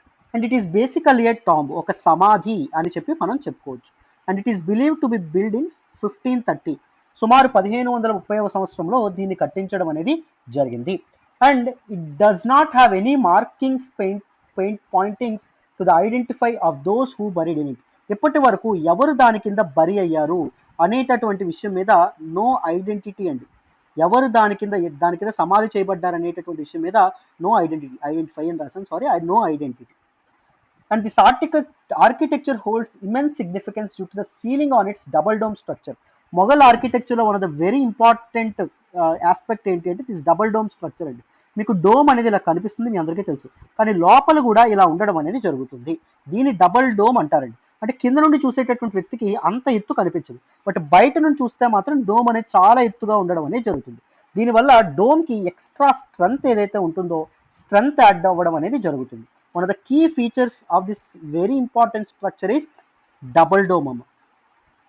మనకి డబుల్ డోమ్ కనిపించడం అనేది జరుగుతుంది. And it is painted in pure gold, బంగారం. అండ్ దాంతోపాటు లాపిస్ లజోలి అనేటటువంటిది ఒక జెమ్ స్టోన్, కలర్ స్టోన్, దాంతో దీన్ని అత్యద్భుతంగా తీర్చిదిద్దడం అనేది జరిగింది. అర్థమైందా? And it is considered as the earliest surviving painting ceiling paint చేయబడినటువంటి ఇంపార్టెంట్ స్ట్రక్చర్ ఏంటి అంటే this particular structure, and it is still survive now, ఇప్పటి వరకు సర్వైవల్లో ఉండడం అనేది జరిగింది. And conservationist believe that the painting on the ceiling that has floral motifs. ఈ సీలింగ్ మీద ఫ్లోరల్ మోటివ్స్ అనేవి ఉంటాయి. ఫ్లోరల్ అంటే మనకి పువ్వులు ఏవైతే ఉంటాయో, పువ్వుల షేప్లో ఈ అద్భుతంగా ఇంట్రికేట్గా ఇక్కడ చెక్కడం అనేది జరుగుతుంది. అర్థమైందా? సో మనకి మొఘల్ టైంలో ఉండేటటువంటి పెయింటింగ్స్ ఏవైతే ఉన్నాయో, మొఘల్ టైంలో ఉండేటటువంటి పెయింటింగ్స్ అండ్ దాంతోపాటు మినియేచర్స్ ఏవైతే ఉన్నాయో అండ్ టెక్స్టైల్స్ ఏవైతే ఉన్నాయో వాటి మీద మనం ఈ ఫ్లోరల్ మోటివ్స్ ఏవైతే ఉన్నాయో అవి చూడగలం. పువ్వుల షేపుల్లో అందమైనటువంటి ఇవేవైతే ఉన్నాయో వాటిని మనం చూడొచ్చు. అండ్ అదే మనకి ఇక్కడ కూడా డోమ్ మీద కూడా కనిపించడం అనేది జరుగుతుంది. These are some important aspects regarding this particular article. So క్లియర్గా డీటెయిల్డ్గా ఈ ఆర్టికల్ అనేది మీకు అర్థమైందని అనుకుంటాను. ప్రిలిమ్స్ పర్స్పెక్టివ్లో చాలా చాలా ఇంపార్టెంట్ అమ్మా. మరి నెక్స్ట్ ఆర్టికల్ మాట్లాడదామా, జాగ్రత్తగా వినండి. ఈ రోజు హిందూ అనాలిసిస్లో మనం మాట్లాడుకునే నెక్స్ట్ ఆర్టికల్ ఏదైతే ఉందో చూడండి అమ్మా. Speaker seeks time frame to decide on bills. Very very important article regarding GS paper 2, polity and governance related article. ఈ ఆర్టికల్ నేను ద హిందూలోని ఢిల్లీ ఎడిషన్లో పేజ్ నెంబర్ 9 నుంచి సెలెక్ట్ చేసుకోవడం అనేది జరిగింది. జాగ్రత్తగా వింటే క్లియర్గా ఈ ఆర్టికల్ అర్థమవుతుంది. జాగ్రత్తగా వినండి నాన్న ఏం వచ్చిందో న్యూస్లో.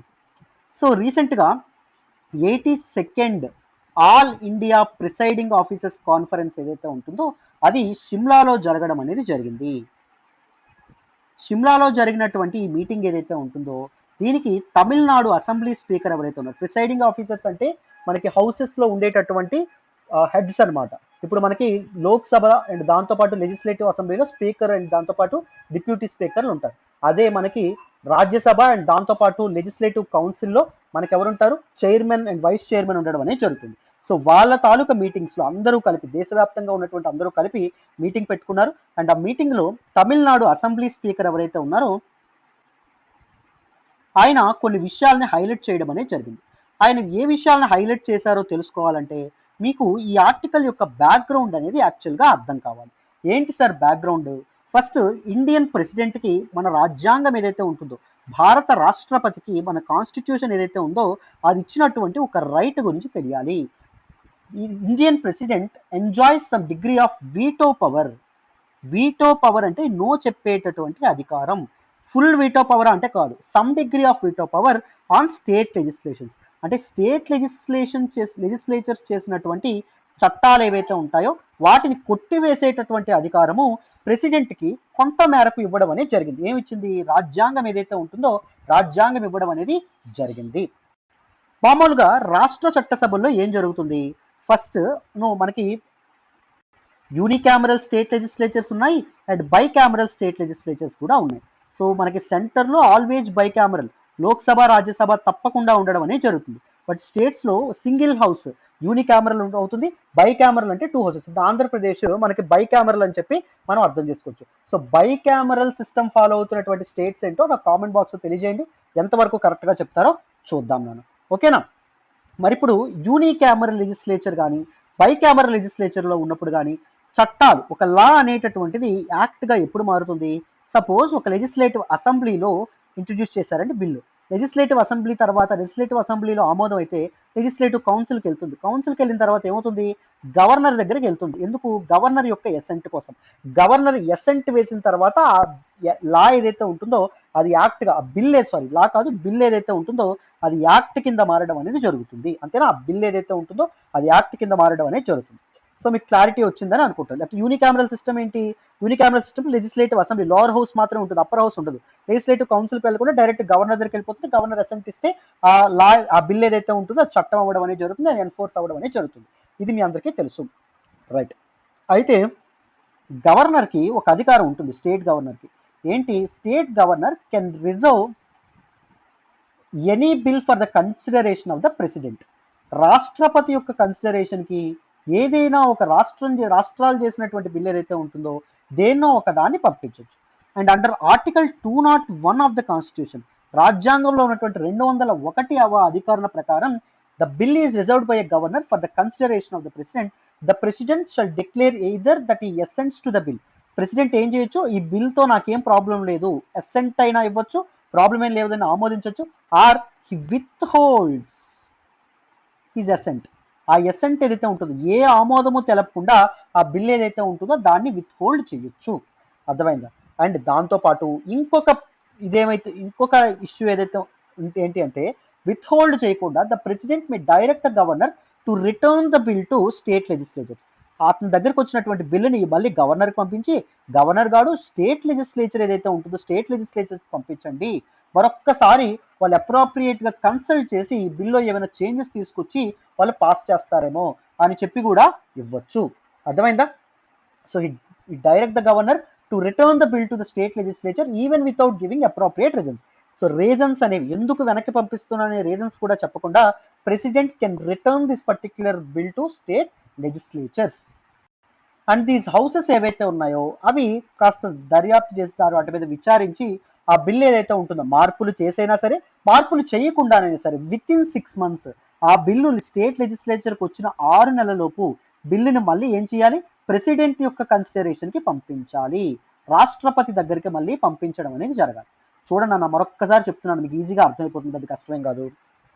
సో చూడండి, ఇండియన్ ప్రెసిడెంట్, భారత రాష్ట్రపతికి he enjoys some degree of veto power. Veto అంటే ఏంటి? నో చెప్పేటటువంటి అధికారం. ఫుల్ వీటో పవర్ ఉండదు, కంప్లీట్గా నో చెప్పేయలేం, some degree of veto power అనేది ఉంటుంది. దేని మీద? ఆన్ స్టేట్ లెజిస్లేషన్, అంటే రాష్ట్రాలు చేసేటటువంటి చట్టాల మీద. అర్థమైందా? సో ఒక బిల్ అనేటటువంటి యాక్ట్ ఎప్పుడవుతుంది? లెజిస్లేటివ్ అసెంబ్లీ ఓకే చెప్పిన తర్వాత, లెజిస్లేటివ్ కౌన్సిల్ ఓకే చెప్పిన తర్వాత, గవర్నర్ అసెంట్ వేస్తే అవుతుంది. సో కొన్నిసార్లు గవర్నర్ ఏం చేయొచ్చు అంటే governor can reserve a particular bill to president యొక్క కన్సిడరేషన్ కి గవర్నర్ బిల్లుని పంపించవచ్చు, రాష్ట్రాల యొక్క బిల్లుని. So under article 201 of the constitution president ఆ బిల్లు మీద ఎసెంట్ అనేది ఇవ్వచ్చు, బిల్లుని ఆమోదించవచ్చు, లేకపోతే ఆ బిల్లుని విత్హోల్డ్ చేయొచ్చు, లేకపోతే బిల్లుని స్టేట్ లెజిస్లేచర్ ఏదైతే ఉంటుందో దానికి రిటర్న్ కూడా చేయొచ్చు. ఇక్కడ విత్హోల్డ్ చేసేటప్పుడు అంటే ఆ బిల్లుని తన దగ్గర అంటి పెట్టుకుని ఉంచుతాడనమాట. ఆ టైంలో రాష్ట్రపతికి ఏమైనా టైం లిమిట్ ఉందా, పలానా టైంలో ఆ బిల్లు మీద మీరు రియాక్ట్ అవ్వాలి అని చెప్పి ఎటువంటి టైం లిమిట్ లేదు, రాష్ట్రపతికి ఎటువంటి టైం లిమిట్ లేదు. So for perpetuity it acts as the pleasure of the president తనకి ఇష్టం వచ్చినంతసేపు ఆ బిల్లుని అంటి పెట్టుకోవచ్చు. ఈ లోపు రాష్ట్ర ప్రభుత్వాలు కావాలంటే అదే బిల్లుని మరొకసారి తమ స్టేట్ లెజిస్లేచర్లో ఇంట్రడ్యూస్ కూడా చేయొచ్చు. అర్థమైందా? సో 6 months విత్ ఇన్ 6 monthsకి ఇప్పుడు ఒకవేళ కొన్నిసార్లు ఏం చేస్తారు, రాష్ట్రపతి రిటర్న్ చేసినప్పుడు సో గవర్నర్ మళ్ళీ స్టేట్ లెజిస్లేచర్కి రిటర్న్ చేస్తే state legislature with in 6 months ఆ బిల్లుకు మార్పులు చేసినా చేయకపోయినా మళ్ళీ ప్రెసిడెంట్ యొక్క కన్సిడరేషన్కి మళ్ళీ తప్పకుండా పంపించాల్సి ఉండడం అనేది జరుగుతుంది. సో ఇప్పుడు ఈ పర్టిక్యులర్ మీటింగ్లో ఈయన ఏం చెప్పడం అనేది జరిగింది అంటే తమిళనాడు అసెంబ్లీ స్పీకర్ ఏం చెప్పారు అంటే so he has called for setting a binding time frame for deciding on any bill and also making it mandatory to state reasons for withholding assent. Withhold చేయకుండా ఆమోదించినటువంటి పక్షంలో రాష్ట్రపతి తప్పకుండా రీజన్స్ అనేవి ఇవ్వాలి. ఇందాక మనం ఏం చెప్పాం, ఎందుకు ఆమోదించట్లేదని రీజన్స్ చెప్పక్కర్లేదని చెప్పాం, బట్ కానీ తప్పకుండా రీజన్స్ అనేవి ఇవ్వాలి. అర్థమైందా? అంటే ఒక బైండింగ్ టైం ఫ్రేమ్ కూడా ఉండాలి. కొంతకాలమే విత్హోల్డ్ అనేది చేసుకోవాలి, తర్వాత ఏదో ఒకటి ఇవ్వాలి, రిజెక్ట్ అయినా చేయాలి, లేకపోతే ఎసెంట్ ఆమోదం అయినా చెయ్యాలి. సో ఏదో ఒకటి చెయ్యాలన్నట్టుగా ఇక్కడ చెప్పడం అనేది జరిగింది. అర్థమైందా? సో సెంటర్ అనేటటువంటిది ఇండియన్ కాన్స్టిట్యూషన్ అనేటటువంటి దానికి యూనిటరీ ఫీచర్స్ అనేవి ఉంటాయి. అంటే స్టేట్స్ ఫెడరల్ ఫీచర్స్ కంటే యూనిటరీ ఫీచర్స్ అనేవి ఉంటాయి. అంటే ఈ స్టేట్స్ కంటే సెంటర్కే కాస్త ఎక్కువ బలం ఉంటుందని చెప్పడానికి ఇదొక నిదర్శనం. చూడండి, ప్రెసిడెంట్ స్టేట్ లెజిస్లేచర్స్ ప్రజాస్వామ్యబద్ధంగా ఎన్నికైనటువంటి రాష్ట్ర చట్టసభలు ఏవైతే ఉంటాయో అవి చేసినటువంటి చట్టాలని కూడా అడ్డుకునేటటువంటి హక్కు, అధికారం రాష్ట్రపతికి ఉండడం అనేది జరుగుతుంది. అర్థమైందా? So this is all about this particular article. డీటెయిల్డ్గా ఈ ఆర్టికల్ మీకు అర్థమైందని అనుకుంటున్నాము. నెక్స్ట్ ఆర్టికల్ మాట్లాడదాం. వినండి. ఈ రోజు హిందూ అనాలిసిస్లో మనం మాట్లాడుకునే నెక్స్ట్ ఆర్టికల్ చూడండి. Duty should be the only mantra says prime minister. Very very important article regarding GS paper 2 governance related article అండి. చాలా చాలా చాలా ఇంపార్టెంట్ ఆర్టికల్ అమ్మ. ఈ ఆర్టికల్ నేను ద హిందూలోని ఢిల్లీ ఎడిషన్లో పేజ్ నెంబర్ 9 నుంచి సెలెక్ట్ చేసుకోవడం అనేది జరిగింది. సో కాంటెక్స్ట్ ఏంటంటే పాత కాంటెక్స్ట్, మనం లాస్ట్ ఆర్టికల్ చేసిన context. So 82nd all India presiding officers conference ఏదైతే ఉంటుందో ఈ కాన్ఫరెన్స్లో భాగస్వామిగా పాలు పంచుకున్నటువంటి మన ప్రైమ్ మినిస్టర్ నరేంద్ర మోడీ గారు కొన్ని ఇంపార్టెంట్ వ్యాఖ్యలు ఏవైతే ఉన్నాయో వ్యాఖ్యలు చేయడం అనేది జరిగింది. This particular all India presiding officers conference ఏదైతే ఉంటుందో it was held at the Himachal Pradesh అసెంబ్లీలో ఇది జరగడం అనేది జరిగింది. సో దీనిలో లోక్సభ స్పీకర్ అండ్ దాంతోపాటు డిఫరెంట్ స్టేట్స్ యొక్క స్పీకర్స్ 26 స్టేట్స్ యొక్క ప్రిసైడింగ్ ఆఫీసర్స్ ఎవరైతే ఉన్నారో వాళ్ళు కూడా ఈ పర్టికులర్ కాన్ఫరెన్స్కి హాజరవ్వడం అనేది జరిగిందన్న. అర్థమైందా? దీనిలో లోక్సభ స్పీకర్ కొన్ని మాటలు అనేవి చెప్పారు అండ్ దాంతోపాటు ప్రైమ్ మినిస్టర్ కూడా కొన్ని వ్యాఖ్యలు అనేవి చేశారు. ఏ మాటలు మాట్లాడారు, ఏ విషయాలు చేశారని చెప్పే ప్రయత్నం చేద్దాం. జాగ్రత్తగా వినండి. ఏం లేదు నాన్న, చూడండి న్యూస్లోకి ఏం రావడం అనేది జరిగింది. సో హిమాచల్ ప్రదేశ్, ఇప్పుడే చెప్పాను కదా, హిమాచల్ ప్రదేశ్ అసెంబ్లీ ఏదైతే ఉంటుందో అక్కడ 82nd all India presiding officers conference ఏదైతే ఉంటుందో అది జరుగుతుంది. సో దానిలో మాట్లాడుతున్నటువంటి డిఫరెంట్ ప్రిసైడింగ్ ఆఫీసర్స్ ఎవరైతే ఉన్నారో స్పీకర్స్ అవ్వచ్చు, డిప్యూటీ స్పీకర్స్ అవ్వచ్చు, లేకపోతే చైర్మన్స్ అవ్వచ్చు, వైస్ చైర్మన్స్ అవ్వచ్చు, ఎవరైనా అవ్వచ్చు. సో వీళ్ళందరూ చాలా చాలా వ్యాఖ్యలు అనేవి చేయడం అనేది జరిగింది. ఫస్ట్ మన లోక్సభ స్పీకర్ ఎవరైతే ఉన్నారో ఆయన ఏం చెప్పారు అంటే he expressed concerns over decreasing number of meetings of legislatures. So చట్టసభల్లో మీటింగ్స్ అనేవి అంత ఎక్కువగా జరగట్లేదు, అవి తగ్గుతూ రావడం అనేది జరుగుతుంది. ఇంక్రీజింగ్ అడ్జోర్న్మెంట్స్, సభ అనేది చాలా సార్లు వాయిదా పడడం అనేది జరుగుతుంది చాలా సార్లు. And declining discussion while making laws. Discussions, ఒక చట్టాలు చేసేటప్పుడు ప్రతిపక్షాలు ప్రభుత్వ పక్షాలు డిస్కషన్స్ అనేవి చేస్తున్నాయా అంటే డిస్కషన్స్ అనేవి చేయట్లేదు. ఎటువంటి చర్చలు లేకుండానే యూనిలేటరల్ గా చట్టాలు ఏవైతే ఉన్నాయో అవి పాస్ అవుతున్నాయి. సో మన కాన్స్టిట్యూంట్ అసెంబ్లీలో ఉండేటటువంటి పీపుల్ ఎవరైతే ఉన్నారో వాళ్ళు ఈ డిస్కషన్ ఏదైతే ఉంటుందో parliamentary discussions are one of the key play very important role in coming up with very rational laws. ఒక అర్థవంతమైనటువంటి చట్టాలు తీసుకురావడంలో దిస్ డిస్కషన్స్ హెల్ప్ చేస్తాయని చెప్పి వాళ్ళు అనుకున్నారు. కానీ అసలు డిస్కషన్స్ లేకుండానే యూనిలేటరల్ గా చట్టసభలు ఏవైతే ఉన్నాయో అవి మనకి ఇవి చేయడం అనేది జరుగుతుంది. ఐ మీన్ చట్టాలు పాస్ చేయడం అనేది జరుగుతుంది. That is one of the very important aspect that he has discussed. And one of the speakers, he also discussed about political neutrality of the speakers.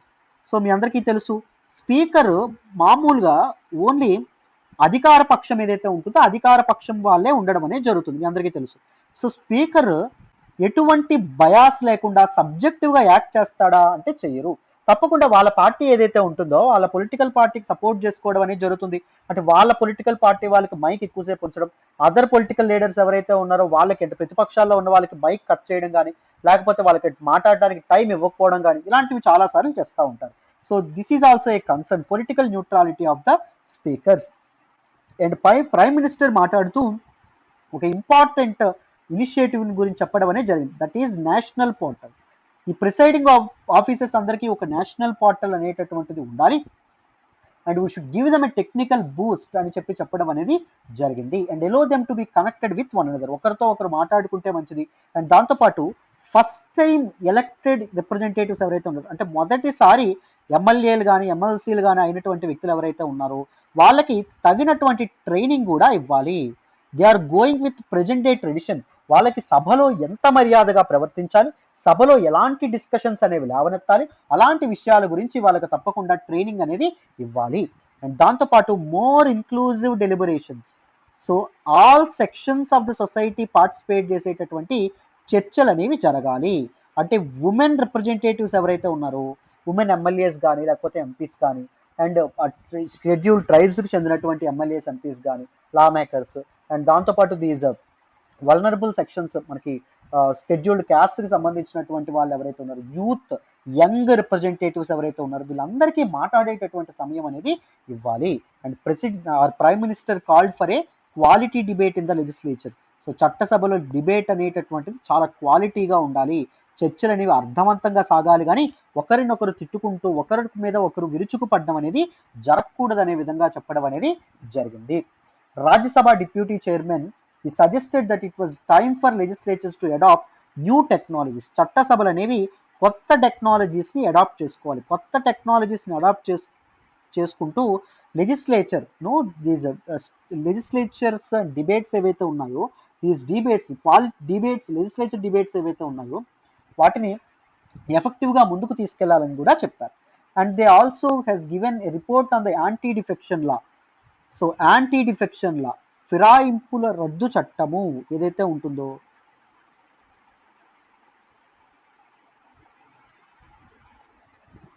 ఇది కాన్ఫరెన్స్ లో ప్లేస్ చేయడం అనేది జరిగింది. ఇక్కడ మనకి యాంటీ డిఫెక్షన్ లా గురించి తెలుసుకోవాల్సిన అవసరం ఎంతైనా ఉందమ్మా. చాలా చాలా ఇంపార్టెంట్ యాంటీ డిఫెక్షన్ లా. ఒకసారి నేను యాంటీ డిఫెక్షన్ లా మీద ఒక వీడియో చేశాను. యాంటీ డిఫెక్షన్ లా LTX క్లాస్ అని కొట్టండి. వీలైతే నేను ఇక్కడ టూకీగా ఎక్స్ప్లెయిన్ చేసే ప్రయత్నం చేస్తాను, మీకు ఈజీగా అర్థమైపోతుంది యాంటీ డిఫెక్షన్ లా గురించి. జాగ్రత్తగా వినండి, very very important in the exam perspective. So మీకు క్లియర్గా అర్థమవుతుంది, వినండి నాన్న. సో యాంటీ డిఫెక్షన్ లా ఫిరాయింపుల నిరోధక చట్టము అని చెప్పి అంటాం. యాంటీ డిఫెక్షన్ లా గురించి తెలుసుకునే ముందు మనం డిఫెక్షన్ అంటే ఏంటో తెలుసుకోవాలి. డిఫెక్షన్ ని తెలుగులో ఫిరాయింపు అంటాం, పార్టీ జంపింగ్ అంటారు తెలుసా, అలా అంటాం. So what is this defection and why it is considered as a threat to the democracy? ప్రజాస్వామ్యానికి ఎందుకంటే ఇది ఒక పెద్ద జోల్ట్ అన్నట్టు భావిస్తారు, ఎందుకు ఇది ఒక థ్రెట్ అన్నట్టు భావిస్తారు తెలుసుకోవాలి. So first things first, India follows a representative form of democracy. What do you mean by representative form of democracy? We, the people of India, what we do?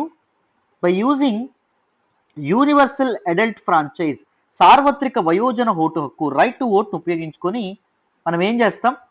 We elect our representatives. మనం కొంతమంది మనకి representatives ఎన్నుకోవడం అనేది జరుగుతుంది. ఎందుకయ్యా representatives ఎన్నుకుంటాం? ఎల్లండయ్యా పార్లమెంట్కి, లేకపోతే వెళ్ళండయ్యా state లెజిస్లేచర్కి, మా తరపున మా వెల్ఫేర్ కోసం చట్టాలు చేయండి అయ్యా అని చెప్పి మనం వాళ్ళని పంపిస్తాం. దాంతోపాటు పాలసీస్ చేయండి అయ్యా, మమ్మల్ని సరిగ్గా పరిపాలించండి అయ్యా అని చెప్పి మనం వాళ్ళని పంపించడం అనేది జరుగుతుంది. దో the government is run by these particular representatives, since these representatives are elected directly by the people, the ultimate sovereignty lies with the people. ఈ రిప్రజెంటేటివ్సే అధికారం అనేది రన్ చేస్తున్నప్పటికీ, ప్రభుత్వాన్ని రన్ చేస్తున్నప్పటికీ ఈ వ్యక్తులే, కానీ ఆ వ్యక్తుల్ని ఎన్నుకున్నది ప్రజలు కాబట్టి సో ద అల్టిమేట్ సావరెంటీ అనేది, సో పూర్తి అధికారం అనేది ఎవరి చేతుల్లో ఉంటుంది? పీపుల్ చేతిలో ఉంటుంది. అందుకే ఇండియాని డెమోక్రటిక్ కంట్రీ అంటాం. Right? Things clear. But some acts like this defection, ఈ ఫిరాయింపు లాంటివి ఈ డెమోక్రసీ ఏవైతే ఈ డెమోక్రసీ ప్రజాస్వామ్యాన్ని అండర్మైన్ చేయడం అనేది జరుగుతుంది. ఎందుకు అండర్మైన్ చేయడం అనేది జరుగుతుంది, ఎలా అండర్మైన్ చేయడం అనేది జరుగుతుంది అని తెలుసుకోవాలంటే let me give you an example. Suppose Andhra Pradesh state example తీసుకుందాం. Look at this. YSRCP party, TDP party ఉన్నాయనుకోండి. సపోజ్ నేను ఉజ్జాయింపుగా వేసుకుంటున్నాను. సపోజ్ ఆంధ్రప్రదేశ్లో లెజిస్లేటివ్ అసెంబ్లీ సీట్లు 100 ఉన్నాయనుకోండి. సో వైఎస్ఆర్సిపి ఏదైతే ఉంటుందో వైఎస్ఆర్సిపికి 60 సీట్లు వచ్చాయనుకోండి. టీడీపీ ఏదైతే ఉంటుందో టీడీపీకి 40 సీట్లు వచ్చాయనుకోండి. 100లో మ్యాజిక్ ఫిగర్ ఎంత అండి? గవర్నమెంట్ ఎంత వస్తే, ఎన్ని సీట్లు వస్తే గవర్నమెంట్ ఫామ్ చేయొచ్చు? 51 వస్తే గవర్నమెంట్ ఫామ్ చేయొచ్చు, అంతేనా? సో మరి వైఎస్ఆర్సిపికి 60 వచ్చాయి కాబట్టి YSRCP can easily form the government, అంతేనా? బట్ ఈ 60 మెంబర్స్లో సమ్ 15 మెంబర్స్ ఉన్నారు. They are aspiring for a ministry. వాళ్ళకు ఒక మంత్రి పదవి కావాలి, లేకపోతే they are aspiring to become an head of PSU, public sector undertaking కి హెడ్ అవ్వాలనుకుంటున్నారు. సో అలాంటి టైంలో వైఎస్ఆర్సిపి హెడ్ అయినటువంటి వైఎస్ జగన్మోహన్ రెడ్డి గారు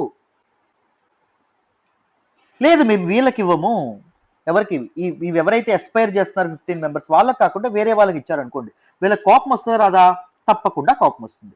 వీళ్ళు అన్సాటిస్ఫైడ్ గా ఉండడం అనేది జరుగుతుంది, వీళ్ళు అసంతృప్తితో ఉంటారు. అప్పుడు టీడీపీ దగ్గర బాగా డబ్బు ఉందనుకోండి, టీడీపీ ఆ డబ్బుని వీళ్ళకి పే చేసి వీళ్ళని బ్రైబ్ చేసేటటువంటి అవకాశం ఉంటుంది.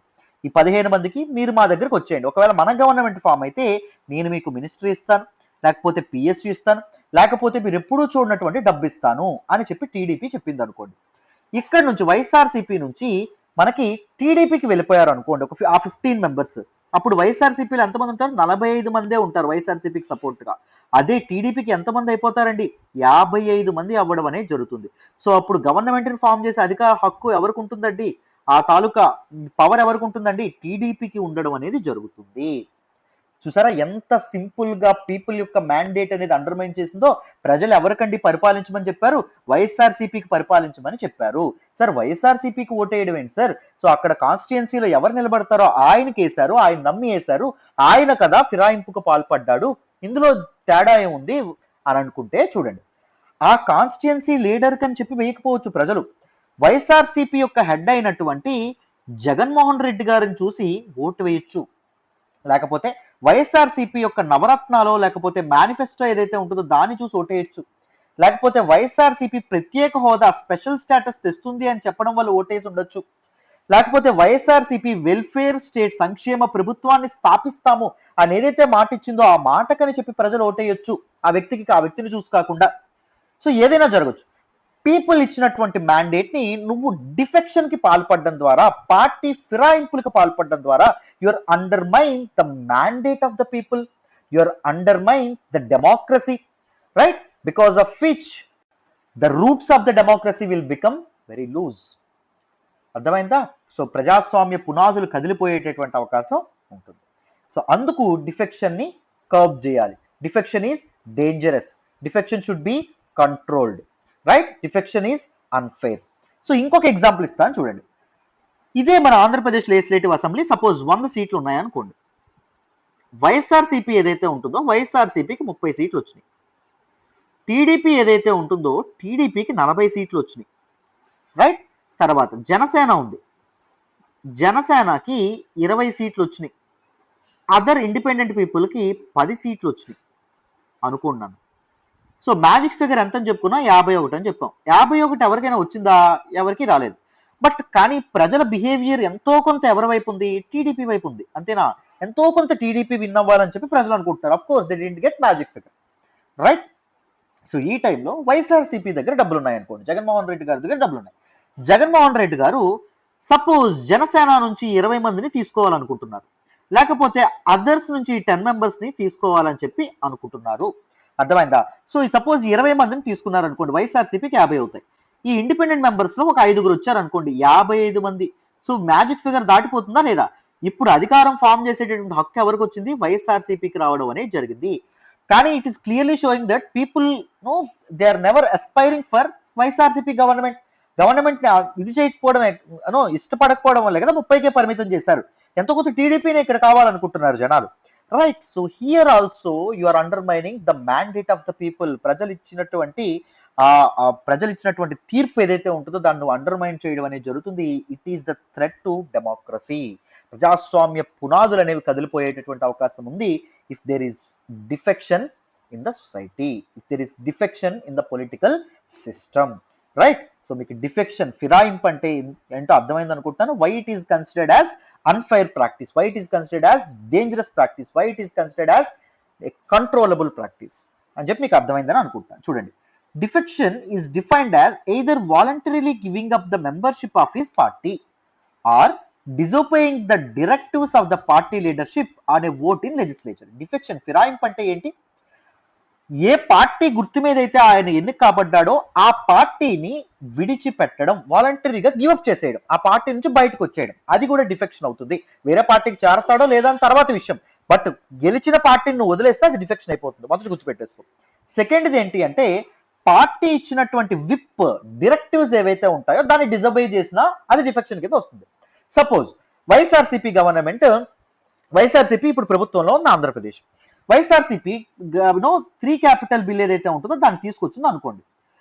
బట్ వైఎస్ఆర్సీపీలోనే ఉన్నటువంటి కొంతమంది మెంబర్స్ కి 3 క్యాపిటల్ బిల్ అనేది ఇష్టం లేదనుకోండి. ఎమ్మెల్యేస్ కి వాళ్ళు 3 క్యాపిటల్ బిల్ కి సపోర్ట్ గా ఓటేయకుండా ఎగనెస్ట్ గా ఓటేశారు అనుకోండి, they are disobeying the directives of their political party.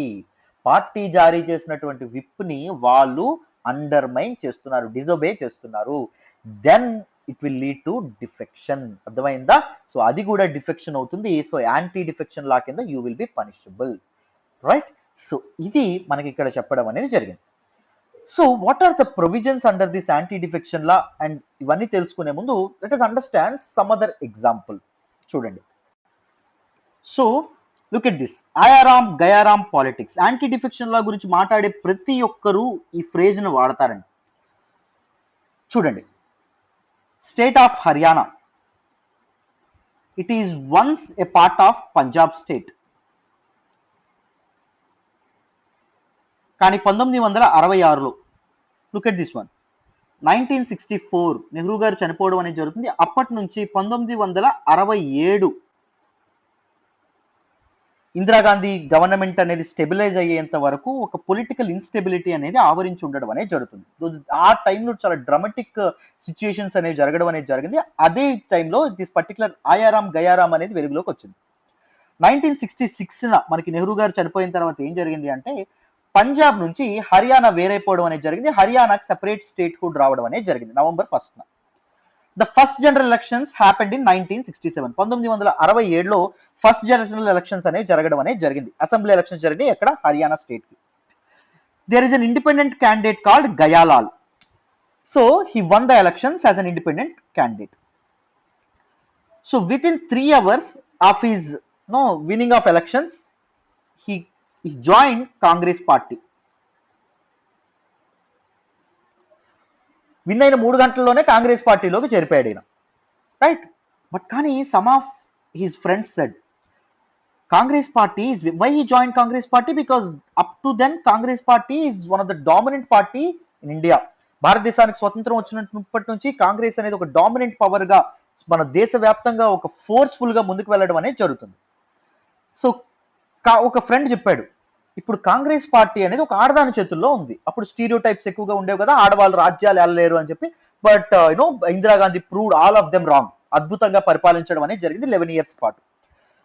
So ఆడదాని చేతుల్లో ఉంది, కాంగ్రెస్ పార్టీ విరిగిపోతుంది, కాంగ్రెస్ పార్టీలో ఉండకు అని చెప్పడంతో so with in 3 years he again joined a party called United front లోకి ఆయన చేరడం అనేది జరుగుతుంది. Next with in 6 hours United front నుంచి మళ్ళీ కాంగ్రెస్ లోకి వస్తాడు. And with in 15 days Congress నుంచి మళ్ళీ యునైటెడ్ ఫ్రంట్కి వెళ్ళడం అనేది జరుగుతుంది. సో 15 days లో ఆయన 4 times పార్టీ మారడం అనేది జరిగింది. So this is a clear cut example of defection అండి. ఆయారాం గయారాం పాలిటిక్స్. సో అప్పుడు కాంగ్రెస్ యొక్క మినిస్టర్ ఈయన కాంగ్రెస్ లో చేరిన తర్వాత యునైటెడ్ ఫ్రంట్కి వెళ్ళిపోయిన తర్వాత ఆయారాం గయా రామ్ అనేటటువంటి his name is Gaya Ramlal అండి. అందుకే ఆయారాం రామ్ వచ్చాడు, గయారాం రామ్ వెళ్ళిపోయాడు అని చెప్పి కాస్త వెటకారంగా ఇది ఫ్రేజ్ వాడడం అనేది జరిగింది. అప్పటి నుంచి డిఫెక్షన్ గురించి మాట్లాడే ప్రతి ఒక్కరూ దీన్ని చెప్దావడం అనేది జరుగుతుంది. మీరు నమ్ముతారా? దేశంలో ఆల్మోస్ట్ 60% టైమ్స్ స్టేట్ గవర్నమెంట్స్ అనేవి కుప్పకూలిపోవడం అనేది జరిగింది with only reason called defection. So these political leaders ఒక పార్టీ నుంచి వేరే పార్టీకి ఫిరాయింపులు జంప్ చేయడం వల్ల చాలా సార్లు స్టేట్ గవర్నమెంట్స్ అనేవి కుప్పకూలిపోవడం అనేది, ప్రభుత్వాలే కుప్పకూలిపోవడం అనేది జరిగింది. సో ప్రజాస్వామ్యానికి ఇది అతిపెద్ద థ్రెట్ అని చెప్పి మనం చెప్పుకోవచ్చు. నెక్స్ట్ మరి to curb this anti defection law so ఏం తీసుకొచ్చారో చూడండి. సో ఐ హోప్ ఇక్కడ వరకు మీకు అర్థమైందని అనుకుంటున్నాను. I hope you are convinced that defection is very a false process, defection is very an unfair process, defection is a threat to democracy, defection should be curbed and controlled and defection shouldn't be there in our political system. So ఇక్కడ వరకు clear అని అనుకుంటున్నాను. So defection ని అడ్డుకట్ట వేయడానికి parliament ఒక చట్టం ద్వారా 1985లో 52nd కాన్స్టిట్యూషనల్ అమెండ్మెంట్ యాక్ట్ ద్వారా సో మనకి రాజీవ్ గాంధీ గవర్నమెంట్ ఉన్నప్పుడు దిస్ యాంటీ డిఫెక్షన్ లా తీసుకురావడం అనేది జరిగింది.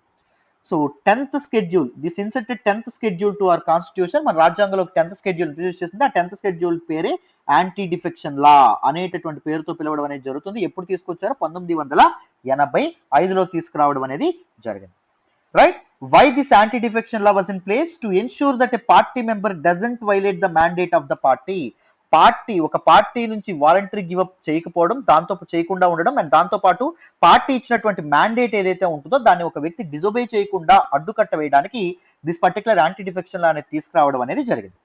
ఒకవేళ ఆ వ్యక్తి ఏమైనా అలా చేస్తే, డిజోబే చేస్తే పార్టీ మ్యాండేట్ ని, he will lose his membership of the house. House యొక్క మెంబర్షిప్ ఆయన కోల్పోవడం అనేది జరిగింది. అండ్ దిస్ హౌస్ ఇక్కడ అన్నాం చూడండి, house means it applies to both parliament, house means it applies to also state assemblies. State assemblies కూడా వర్తించడం అనేది జరుగుతుంది. లోక్సభ, రాజ్యసభ సెంటర్లో, దాంతోపాటు legislative assembly, legislative council, Vidhan Sabha, విధాన పరిషత్, వీటికి కూడా వర్తించడం అనేది జరుగుతుంది. చాలా చాలా చాలా important. Right? So let us look at some important provisions of anti defection law. చూడండి. So look at this 10th schedule, that is anti defection law. Anti defection లాలో ఉండేటటువంటి ప్రొవిజన్స్ ఏంటి? Under what conditions, under what circumstances a person can be disqualified under anti defection law. What are the grounds for disqualification? ఎప్పుడు disqualify చేస్తారు చూడండి. If an elected member gives up his membership of a political party voluntarily. Suppose ఒక వ్యక్తి వైఎస్ఆర్సీపీ గుర్తు మీద గెలిచాడు, YSR ticket మీద గెలిచాడు. ఎలక్షన్స్ అయిపోయాక ఆయన టీడీపీలోకి డిఫెక్ట్ అయ్యాడు. అర్థమైందా? వైఎస్ఆర్సీపీకి మెంబర్షిప్ అనేది వదిలేసి టీడీపీకి డిఫెక్ట్ అయ్యాడు. Then he will be disqualified. ఈజీగా డిస్క్వాలిఫై చేయడం అనేది జరుగుతుంది. అలా వెళ్ళకూడదు. Next, if he votes or abstains from voting of the house contrary to any direction issued by the political party. Let us look at this one. These political parties issue some directives. So every political party will have a person named whip, and this person manages the dignity of the party, dignity among the leaders of the party. అర్థమైందా? So అది maintain, discipline, పార్టీలో discipline maintain చేయడం అనేది ఈయన బాధ్యత. This particular whip will issues 3 kinds of whips. 1 line whip, 2 line whip, 3 line whip. And among all these whips అంటే కూడా చెప్తానండి, this 3 line whip is very dangerous అమ్మ. What you mean by 1 line whip? 1 line whip అంటే ఏంటండి, చూడండి, రేపు house meet అవుతుంది అని చెప్తారంతే. ఆ హౌస్కి నువ్వు అటెండ్ అవ్వచ్చు, అటెండ్ అవ్వకపోవచ్చు, వాళ్ళ పార్టీ లీడర్స్ చెప్తారు, ఎమ్మెల్యేస్ చెప్తారు, హౌస్ రేపు మీట్ అవుతుంది అని చెప్తారు అంతే. What is this 2 line whip? రేపు హౌస్ మీట్ అవుతుంది, you must present in the house, మీరు తప్పకుండా సభలో పార్టిసిపేట్ చెయ్యాలి అని చెప్తారు. 2 డైరెక్టివ్స్ ఇస్తారు. సో దీన్ని కూడా పెద్ద పాటించనక్కర్లేదు, హౌస్కి ఆ రోజు ఏదైనా కారణాల వల్ల ఎగ్గొట్టేసినా ఏం పర్లా. And 3 line whip, this is very dangerous. First, రేపు హౌస్ మీట్ అవుతుంది, you must present in the house and you must vote in supportive to the bill of our party, bill introduced by our party, మనం introduce చేసినటువంటి బిల్లుకి మీరు తప్పకుండా సపోర్ట్గా vote వేయాలి అని చెప్పన్నారు. సో వైఎస్ఆర్సీపీ ఉందనుకోండి, వైఎస్ఆర్సీపీ యొక్క విప్ ఈ 3 లైన్ విప్ జారీ చేయడం అనేది జరిగింది. 3 క్యాపిటల్ బిల్ ఇంట్రడ్యూస్ చేశారు.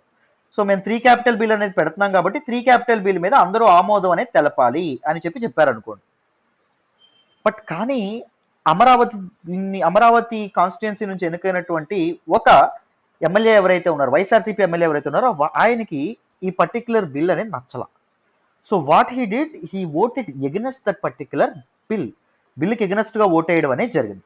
సో అప్పుడు వైఎస్ఆర్సీపీ అనేది యాంటీ డిఫెక్షన్ లా కింద ఆయన మీద యాక్షన్ తీసుకోవడం అనేది జరుగుతుంది. They will complaint to the presiding officer of the house. అర్థమైందా? ప్రిసైడింగ్ ఆఫీసర్ అంటే లోక్సభలో, సారీ మనకి అసెంబ్లీలో అయితే స్పీకర్కి అండ్ మన తాలూకా కౌన్సిల్ అయితే చైర్మన్ కంప్లైంట్ చేయడం అనేది జరుగుతుంది. సో మరి తీసుకోకుండా కూడా ఉండొచ్చా అంటే ఉండొచ్చు. It will they will give 15 days of time. ఈ 15 days టైంలో దిస్ పార్టీ అనేది ఆ వ్యక్తిని క్షమించవచ్చు కూడా, ఇంకోసారి చేయమాకు, ఇంకోసారి ఏమైనా బిల్ ఇంట్రడ్యూస్ చేస్తే మన పార్టీకి సపోర్ట్ గా ఇది చేయు అని క్షమించి వదిలిపెట్టచ్చు కూడా. లేకపోతే 15 days లో ఆ చర్చలు ఏమైనా కన్విన్స్ అవ్వకపోయాయి అనుకోండి, they will complaint to the presiding officer will disqualify the membership of that particular person under anti defection law. Clear? ఇక్కడ వరకు అర్థమైందని అనుకుంటున్నాను. థర్డ్ ప్రొవిజన్ చూడండి. Third provision, if any member who is independently elected joins any party. Independent persons ఎవరైతే ఉన్నారో, స్వతంత్ర అభ్యర్థులు ఎవరైతే ఉన్నారో వాళ్ళు ఏ పార్టీలోనే జాయిన్ అవుతారు. సపోజ్ వైఎస్ఆర్సీపీ గవర్నమెంట్ లో ఉంది కాబట్టి వైఎస్ఆర్సీపీలో జాయిన్ అయినా, సపోజ్ పోనీ తర్వాత టీడీపీ వస్తుందనే నమ్మకంతో టీడీపీలో జాయిన్ అయినా, అప్పుడు కూడా ఏం జరుగుతుంది, that person will be disqualified under anti-defection law. If any nominated member joins any political party after the end of 6 months, చాలా important.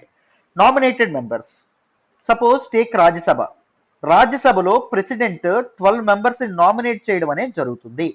ఈ 12 members ఒకవేళ ఏదైనా పార్టీలో చేరాలి అనుకుంటే, from who are excellent in arts కానీ లేకపోతే సైన్స్ కానీ డిపార్ట్మెంట్స్ వాళ్ళని నామినేట్ చేస్తారు ప్రెసిడెంట్. వీళ్ళు ఒకవేళ బీజేపీలో చేరాలనుకుంటే with in 6 months of their election బీజేపీలో జాయిన్ అయిపోవాలి. కాంగ్రెస్ లో జాయిన్ అవ్వాలనుకుంటే with in 6 months of their election Congress లో జాయిన్ అయిపోవాలి. 6 months తర్వాత వాళ్ళు జాయిన్ అయితే they will be disqualified under anti defection law, that is for sure. So these are the 4 important provisions under which a person can be disqualified అని చెప్పి మనం అర్థం చేసుకోవచ్చు. నెక్స్ట్ చూడండి. Now what are some exceptions under anti defection law? Anti defection లాలో some exceptions ఏంటి చూడండి. When there is a merger anti defection law అనేది వర్తించదు. అంటే in the situation where 2/3 of the legislators of a political party decide to merge into another party, neither the members who decide to join nor the ones who stay with the original party will face disqualification. చాలా important. చూడండి, simple గా మీకు example ప్రకారం చెప్తాను. Suppose YSRCP ఉంది, TDP ఉంది. టీడీపీలో మొత్తం 90 members ఉన్నారు అనుకోండి, అర్థమైందా? వైఎస్ఆర్సీపీ గవర్నమెంట్ లో ఉంది సపోజ్. దీనిలో 2/3 members 60 members, ఈ 60 members వైఎస్ఆర్సీపీలో కలిపి జాయిన్ అయ్యారు అనుకోండి, ఒకరిద్దరు కాకుండా. అప్పుడు ఈ 60 members మీద యాంటీ డిఫెక్షన్ లా అనేది వర్తిస్తుందా అంటే వర్తించదు. Because this accounts to merger. మన జార్ఖండ్ కి దీనికి సంబంధం ఉంటుంది. సో ఈ పాయింట్ మీరు దీనిలో పెట్టుకోండి, స్టార్ పెట్టుకోండి, మీకు ఈజీగా అర్థమవుతుంది. అర్థమైందా? ఏం జరుగుతుంది, ఒకవేళ మెర్జర్ అయితే వాళ్ళ మీద చర్యలు తీసుకోవాలి. మిగిలినటువంటి 30 మంది ఎవరైతే ఉంటారో 30 మంది మీద చర్యలు ఉండవు, అండ్ ఈ 60 members మీద కూడా చర్యలు ఉండవు. And these 30 members are free to join any party. Right. ఒకవేళ ఏ పార్టీలో జాయిన్ అయినా వాళ్ళ మీద కూడా యాక్షన్ అనేది ఉండదు. Next, any person elected as a chairman or speaker can resign from his party and rejoin the party if it demits that post. Suppose ఇక్కడ కూడా ఎగ్జాంపుల్ కింద చూస్తాం. వైఎస్ఆర్సీపీ గవర్నమెంట్ లోకి రావడం అనేది జరిగింది. వైఎస్ఆర్సీపీ స్పీకర్ గా తమ్మినేని సీతారాం గారిని ప్రపోజ్ చేయడం అనేది జరిగింది. సో హౌస్ అంతా తమ్మినేని సీతారాం గారిని స్పీకర్ గా ఎన్నుకోవడం అనేది జరిగింది. So after electing as speaker he want to stay unbiased. నేను వైఎస్ఆర్సీపీ పార్టీ అయితే while conducting the session, while presiding over the session, వైఎస్ఆర్సీపీకి ఎలానే నేను ఉంటానేమో కండక్ట్ చేసేటప్పుడు, సో నేను అన్బయస్డ్ గా ఉండాలనుకుంటున్నాను, so I want to resign from my party అనుకుంటే speaker resign చేయొచ్చు and he will not be disqualified under anti defection లా. ఇది జాగ్రత్తగా గుర్తుపెట్టుకోండి.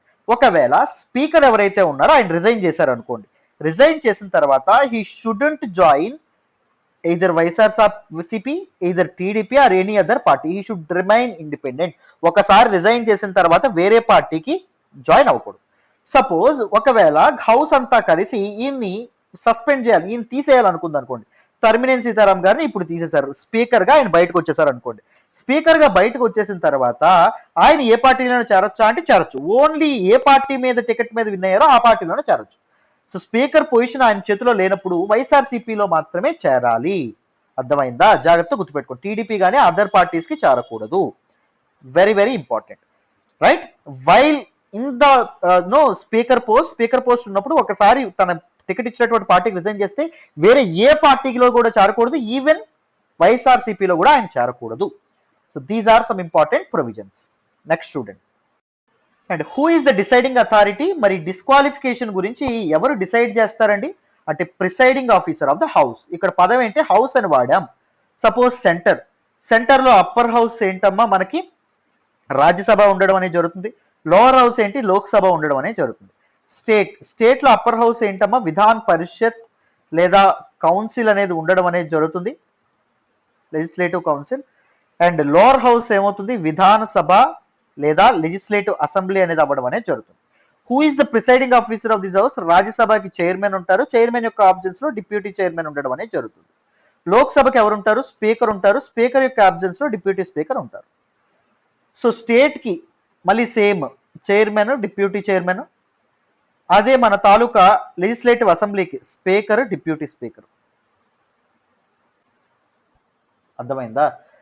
సో వీళ్ళ చేతుల్లో ఉండడం అనేది జరుగుతుంది. ఎవరైనా యాంటీ డిఫెక్షన్ల మీద ఎవరైనా డిస్క్వాలిఫై అవ్వాలా లేదా అని చెప్పి దిస్ ప్రిసైడింగ్ ఆఫీసర్స్ ఎవరైతే ఉంటారో వాళ్ళు నిర్ణయం తీసుకుంటారు. అర్థమైందా? జాగ్రత్తగా గుర్తుపెట్టుకోండి. నెక్స్ట్ చూడండి, మరి the decision of the presiding officer subject to judicial review. Suppose Tammineni Sitaram గారు వైఎస్ఆర్సీపీ పార్టీ కాబట్టి అడ్డగోలుగా టీడీపీ వాళ్ళని యాంటీ డిఫెక్షన్ లా కింద డిస్క్వాలిఫై చేయొచ్చా?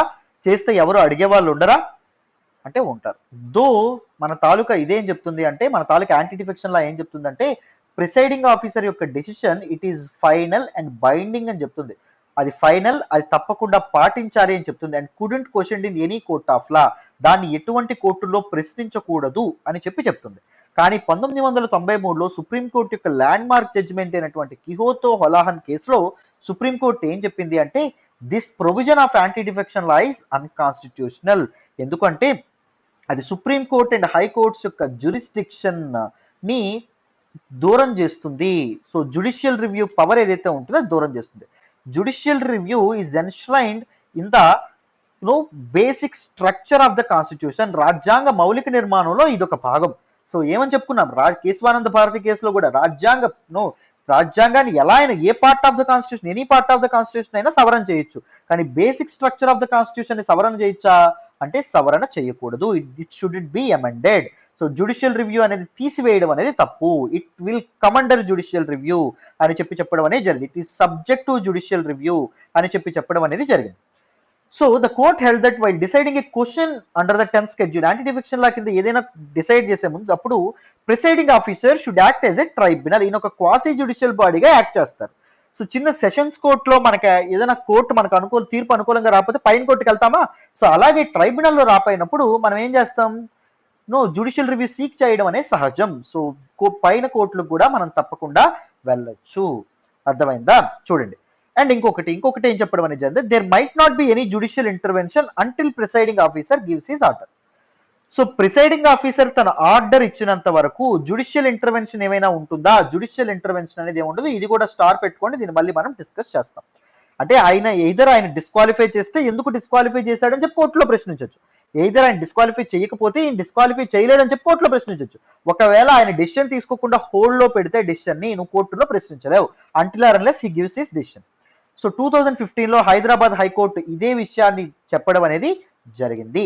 అర్థమైందా? తెలంగాణ అసెంబ్లీ స్పీకర్ ఎవరైతే ఉన్నారో ఆయన సో మన తాలూకా యాంటీ డిఫెక్షన్ లా గురించి తీర్పు ఇవ్వడంలో డిలే చేస్తున్నారు బాగా, అంటే కోర్టు అనేది ఆయన తీర్పు ఇచ్చేంత వరకు నేను ఇంటర్వ్యూన్ అవ్వను అని చెప్పి, because that is the constitutional right given to that person, the presiding officer of the house. I shouldn't encroach with respect to the rights of legislature అని చెప్పి హైకోర్టు, హైదరాబాద్ హైకోర్టు అనేది వ్యాఖ్యానించడం అనేది జరిగింది. Very very important. నెక్స్ట్ చూడండి. మరి is there a time limit within which the presiding officer should decide? So మరి పలానా వ్యక్తిని డిస్క్వాలిఫై చేయాలా లేదా అని చెప్పి నిర్ణయించడానికి ప్రిసైడింగ్ ఆఫీసర్కి ఏమైనా టైం లిమిట్ ఉంటుందా? టైం లిమిట్ అస్సలు ఉండదు. అర్థమైందా? They can take any much time, ఎంత టైం అయినా వాళ్ళు తీసుకోవచ్చు. అర్థమైందా? సో దీని గురించే చాలా సార్లు కోర్టులో కన్సర్న్స్ అనేవి రైజ్ అవ్వడం అనేది జరిగింది, పిటిషన్లు అనేవి అవ్వడం అనేది జరిగింది. ఎందుకు అంటే దీస్ ప్రిసైడింగ్ ఆఫీసర్స్ అన్నెసరీగా డిలే చేస్తున్నారు సచ్ పిటిషన్స్ ని ఇది చేయడంలో, వాళ్ళ తీర్పు అనేది ఇవ్వడంలో. సో తీర్పు ఇచ్చేంత వరకు కోర్టుల్లో కూడా ప్రశ్నించడం అనేది కుదరట్లేదు. So this is a concern అని చెప్పడం అనేది జరిగింది. కొన్నిసార్లు ఏం జరుగుతుంది అంటే where members who had defected from their political parties continue to be the house members. So వాళ్ళ పొలిటికల్ పార్టీస్ నుంచి వేరే పొలిటికల్ పార్టీకి జంప్ అయిన వాళ్ళు మెంబర్షిప్ కోల్పోకుండా ఇంకా హౌస్ మెంబర్స్ గా కొనసాగడం అనేది జరుగుతుంది. ఎందుకు అంటే స్పీకర్ తన డెసిషన్ ఏదైతే ఉంటుందో దాన్ని డిలే చేయడం వల్ల. అండ్ దాంతోపాటు there have also been instances where opposition members have been appointed ministers in the government while still being members of their original political parties in the state legislatures. So opposition political party, opposition leaders ఎవరైతే ఉన్నారో వాళ్ళకు కూడా government లో ministry అనేది ఇవ్వడం అనేది జరుగుతుందంట, వాళ్ళు స్టేట్ లెజిస్లేచర్ లో భాగంగా ఉన్నప్పటికీ. సో ఇది కూడా జరగడం అనేది జరుగుతుంది అని చెప్పి మనకి చెప్పడం అనేది జరిగింది. రైట్. ఇంతకీ మరి ఎవరండి ఇది చేస్తారు, ఎవరండి స్పీకర్ కంప్లైంట్ ఇస్తారు యాంటీ డిఫెక్షన్ లో ఏమైనా చర్యలు తీసుకోమని చెప్పి? అంటే సుమోటో కాగ్నిజెన్స్ అయినా తీసుకోవచ్చు, అంటే తానుకు తాను స్వీకరించవచ్చు కేసు ఆ తాలూకా పర్టికులర్ పిటిషన్ ని, అంటే పలానా వ్యక్తి డిఫెక్ట్ అయితే ఇది చేయొచ్చు. అండ్ దాంతోపాటు any legislator can complaint to this particular presiding officer of the house అండి. అర్థమైంది? అదర్ ఎమ్మెల్యేస్ ఎవరైనా ఉంటే వాళ్ళు చేయొచ్చు, లేకపోతే వాటర్స్ కూడా కంప్లైంట్ చేయొచ్చు, స్పీకర్కి లెటర్ రాసి కంప్లైంట్ చేయొచ్చు. ఎందుకు? ఇప్పుడు సపోజ్ జనసేన ఉంది, జనసేనకు ఓన్లీ 1 ఎమ్మెల్యే మాత్రమే ఉన్నారు. ఈ ఎమ్మెల్యే వైఎస్ఆర్సీపీకి వెళ్ళిపోతారు అనుకోండి, వైఎస్ఆర్సీపీ ఎమ్మెల్యేలకు ఎటువంటి ప్రాబ్లం ఉండదు ఈయన వచ్చేయడంలో, బలం వాళ్ళకే యాడ్ అవుతుంది. టీడీపీకి కూడా ఒకవేళ టీడీపీ ప్రాబ్లం ఉంటుంది మమ్మల్ని, ఒకవేళ ప్రాబ్లం లేదనుకోండి. సో మరి ఇప్పుడు జనసేన వాళ్ళు వేరే వాళ్ళు ఉంటే అప్పుడు లెజిస్లేటర్స్ కంప్లైంట్ చేయగలరు, మా వాడు వెళ్ళిపోతున్నాడు చూడండి వైఎస్ఆర్సీపీకి అని. మరి ఎవరు లేరు కదా, even the head of the this Janasena party ఎవరైతే ఉన్నారో ఆయన కూడా ఎన్నిక అవ్వాలా. సో అప్పుడు ఆయనకు ఓటేసినటువంటి వాటర్స్ ఎవరైతే ఉన్నారో, కాన్స్టిట్యున్సీలో ఓటేసినటువంటి వాటర్స్ ఎవరైతే, ఓటు హక్కు కలిగిన వాళ్ళు ఎవరైతే ఉన్నారో వాళ్ళు ఎవరైనా చక్కగా రాయొచ్చు. రైట్? ఎవరికి? Presiding officer of the house. Right? Next. And supreme court కూడా ఈ పర్టికులర్ యాంటీ డిఫెక్షన్ లా గురించి డిఫరెంట్ ఇంటర్ప్రిటేషన్స్ అనేవి ఇవ్వడం అనేది జరిగింది. సో ఇక్కడ మనకి ఫస్ట్ ప్రొవిజన్ గుర్తుందా? Voluntarily gives up his membership. Under which provisions మనం దేనిలో ఇది చేస్తాం? Giving up the membership give up చేసిన. సెకండ్ ఏంటి? Disobeying the directives of their political party. Third మనం ఏం చెప్పుకున్నాం? ఇండిపెండెంట్ మెంబర్స్ పొలిటికల్ పార్టీ మారిన, అండ్ దాంతోపాటు ఇండిపెండెంట్ మెంబర్స్ వేరే పొలిటికల్ పార్టీలో చేరిన, nominated members after 6 months of their nomination ఏదైనా పొలిటికల్ పార్టీలో చేరినా యాంటీ డిఫెక్షన్ లా వర్తిస్తుందని చెప్పుకున్నాం. సో ఇక్కడ voluntarily gives up his membership, the first provision ఏదైతే ఉంటుందో దానికి ఒక వైడర్ కాంటెక్స్ట్ అనేది ఉంది అని చెప్పడం అనేది జరిగింది. సో చూడండి, the law says the member can be disqualified if he voluntarily gives up his membership. Voluntarily gives up his membership అనేది గివ్ అప్ చేస్తేనే చెప్పింది. బట్ సుప్రీంకోర్టు ఏం చెప్పింది? Without formal resignation by the umpire the giving up of membership can be inferred by his conduct. ఆయన ప్రవర్తన నియమావళి బట్టి కూడా మనం డిఫెక్షన్ ని, ఆయన రిజిగ్నేషన్ ని మనం కన్సిడర్ చేయొచ్చు. Let me give an example. YSRCP ఉంది, టీడీపీ ఉంది. Suppose there is an MLA from YSRCP. So what he simply doing, he never resign to YSRCP party, but he is criticising publicly the decisions taken by the YSRCP party. YSRCP తీసుకున్నటువంటి నిర్ణయాల్ని ఆయన criticise చేస్తున్నాడు పబ్లిక్గా. దాంతోపాటు వైఎస్ఆర్సీపీ లీడర్ని criticise చేస్తున్నాడు.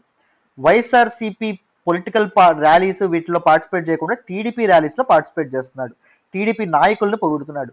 TDP యొక్క అపోజిషన్ని, TDP యొక్క పాత డెసిషన్స్ని పొగడ్డం అనేది జరుగుతుంది. సో ఆయన వైఎస్ఆర్సీపీకి డైరెక్ట్గా రాజీనామా చేయనా what his conduct is saying he's align towards the other party TDP. So దాన్ని బట్టి కూడా మనం డిఫెక్షన్ని అర్థం చేసుకోవచ్చు అని చెప్పడం అనేది జరిగింది. So simply put, members who have publicly expressed opposition to their party or support for another party were considered as having resigned. So వాళ్ళ పార్టీకి అపోజ్ చేసినా లేకపోతే వేరే పార్టీకి ఎనదర్ పార్టీకి సపోర్ట్ చేసినా వాళ్ళు రిజైన్ చేసినట్టే పరిగణలోకి తీసుకోవాలి. అర్థమైందా? So upper house Rajya Sabha chairman parliament లో ఇద్దరు జనతాదళ్ లీడర్స్ ని డిస్క్వాలిఫై చేయడం అనేది జరిగింది based upon the allegation that they were indulging in anti party politics అని. అర్థమైందా? యాంటీ పార్టీ పాలిటిక్స్ లో వాళ్ళు ఇది చేస్తున్నారు కాబట్టి అఫ్ కోర్స్ వాళ్ళ పార్టీకి వాలంటరీ జనతాదళ్ పార్టీకి వాలంటరీ రిటైర్మెంట్ ఇవ్వకపోయినా బీజేపీ వైపు వాళ్ళు ఎలైన్ ఉండడం అనేది జరుగుతుంది. బీజేపీకి సపోర్ట్ చేస్తూ మాట్లాడుతున్నారు, బీజేపీకి భజన చేస్తున్నారు. సో అందుకోసం అని చెప్పి వాళ్ళని Rajya Sabha chairman anti defection law కింద డిస్క్వాలిఫై చేయడం అనేది జరిగింది. అర్థమైందా? చాలా చాలా ఇంపార్టెంట్. నెక్స్ట్ చూడండి, 91st constitutional amendment. 91st constitutional amendment అనేది 2002లో వాజ్పేయి గవర్నమెంట్ లో తీసుకురావడం అనేది జరిగింది. సో చూడండి, వెరీ వెరీ ఇంపార్టెంట్. ఇక్కడ ఒక ప్రొవిజన్ యాడ్ చేశారు. Debars the defector holding any remunerative political post for the remaining tenure of the legislature unless he is reelected. ఇలా చెప్తే మీకు అర్థం కాదు, మీకు ఎగ్జాంపుల్ ద్వారా చెప్తే అర్థమైపోతుంది. వైఎస్ఆర్సీపీ ఉంది, టీడీపీ ఉంది. టీడీపీలో ఒక మెంబర్ ఎవరైతే ఉన్నారో వాళ్ళ పార్టీకి ఆయన చాలా అసంతృప్తిగా ఉన్నారు. వైఎస్ఆర్సీపీ ఏమడుగుతుంది అంటే నువ్వు మా పార్టీలో జాయిన్ అయిపో అంటుంది. ఈ వ్యక్తి పార్టీలో జాయిన్ అయిపోతే ఏం జరుగుతుంది? Anti defection law will coming to picture and this person will be disqualified. So అప్పుడు వైఎస్ఆర్సీపీ ఏమంటుంది అంటే no problem, come to our party. నువ్వు డిస్క్వాలిఫై అయిపోయినా పర్లా, మా పార్టీకి వచ్చాయి. నీ పార్టీకి రాగానే నేనేం ఇస్తానంటే నీకు మినిస్ట్రీ అనేది ఇస్తాను. మీకు తెలుసు డిస్క్వాలిఫై అయినప్పటికీ ఆయన మినిస్ట్రీ అనేది హోల్డ్ చేయొచ్చు. అంటే మినిస్ట్రీ లేకపోతే మినిస్ట్రీ హోల్డ్ చేయడానికి ఆయన హౌస్ లో మెంబరే కానక్కర్లేదు. మీ అందరికీ తెలుసని అనుకుంటున్నాను. మీకు సపోజ్ లెజిస్లేటివ్ అసెంబ్లీలో కానీ లెజిస్లేటివ్ కౌన్సిల్లో కానీ మెంబర్ కానక్కర్లేదు. బట్ మినిస్ట్రీ వచ్చిన తర్వాత విత్ ఇన్ 6 months లో మాత్రం ఆయన తప్పకుండా ఏదైనా ఒక హౌస్ కి ఎన్నిక అవ్వాలి. ఇది గుర్తుపెట్టుకోండి. సో మినిస్ట్రీ ఇచ్చేస్తాను, లేకపోతే ఒక పబ్లిక్ సెక్టర్ అండర్టేకింగ్ ఏదైతే ఉంటుందో ఇచ్చేస్తాను, వచ్చేయి అని చెప్తారు. సో దిస్ పర్సన్ వచ్చేస్తాడు, he will be disqualified. Disqualify చేసిన తర్వాత ఈయనకి మినిస్ట్రీ వస్తుంది, పిఎస్సీ వస్తుంది. With in 6 months what happens? Bypolls అవుతాయి. ఈయన తాలూకా కాన్స్టిట్యుయెన్సీలో బైపోల్స్ అవుతాయి, ఎందుకంటే అక్కడ ప్లేస్ అనేది వేకెంట్ అవుతుంది కాబట్టి. ఈ బైపోల్స్ లో ఈయన ఇప్పుడు వైఎస్ఆర్టీపీ టికెట్ మీద పోటీ చేస్తాడు. పోటీ చేసిన తర్వాత he will continue be a minister, he will continue to be a head of the public sector undertaking, right? So ఈ విధంగా పార్టీస్ గ్యాంబ్లింగ్ చేసేటటువంటి అవకాశం ఉంటుంది. సో ఎక్కడ మనకి ఏం చెప్పడం అనేది జరిగింది అంటే చూడండి, ఒక డిఫెక్టర్ ఎవరైతే ఉన్నారో అంటే ఒక పార్టీ నుంచి వేరే పార్టీకి వెళ్ళినటువంటి వ్యక్తి ఎవరైతే ఉన్నారో దీన్ని ఈయన డిఫెక్టర్ అంటాం. He's debarred, he's not allowed it holding any remunerative political post. అంటే ఒక మినిస్ట్రీ కానీ ఒక పిఎస్యూ కానీ ఆయన హోల్డ్ చేయడానికి వీల్లేదు for the remaining tenure of the legislature until is re-elected. Suppose ఇది వైఎస్ఆర్సీపీ వ్యక్తిని మా పార్టీకి వచ్చాయని చెప్పి 5 years కదా టర్మ్, 3rd year లో అడగడం అనేది జరిగింది అనుకోండి. సో ఆయనకి నెక్స్ట్ 2 years వరకు ఎటువంటి పోస్ట్ అనేది ఇవ్వడానికి వీల్లేదు. ఒకవేళ ఈయన ఈ పార్టీలోకి వచ్చిన తర్వాత ఇక్కడ బైపోల్స్ కండక్ట్ చేసి గెలిచాడు అనుకోండి, గెలిచిన తర్వాత ఆయనకి మినిస్ట్రీ కానీ పిఎస్యూ కానీ ఇవ్వచ్చు. గెలవక ముందు in the remaining tenure of the period ఆయనకి ఏమి ఇవ్వకూడదండి? సో ఆయనకి ఎటువంటి రెమ్యునరేటివ్ పొలిటికల్ పోస్ట్ అనేది ఇవ్వకూడదు. So this was the amendment added through 91st Constitutional Amendment Act of 2002 during Vajpayee government. So these are all the important provisions of anti-defection law. Complete గా anti-defection law మీకు detailed గా ఇక్కడ వరకు అర్థమైందనే అనుకుంటాను. So this is all about today's the Hindu analysis. అంటే ఈరోజు Hindu analysis మీకు detailed గా క్లారిటీ వచ్చిందనే అనుకుంటున్నాను. మళ్ళీ రేపటి హిందూ అనాలిసిస్ లో కలుద్దామమ్మా. బాయ్ అమ్మ. మీకు ఎక్స్ప్లెనేషన్ వస్తున్నట్టయితే please keep liking our videos, మీ ఫ్రెండ్స్తో షేర్ చేసుకోండి.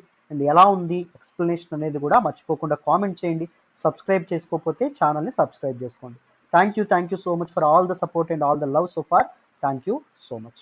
మళ్ళీ రేపటి హిందూ అనాలిసిస్లో కలుద్దాం. బాయ్ నాన్న.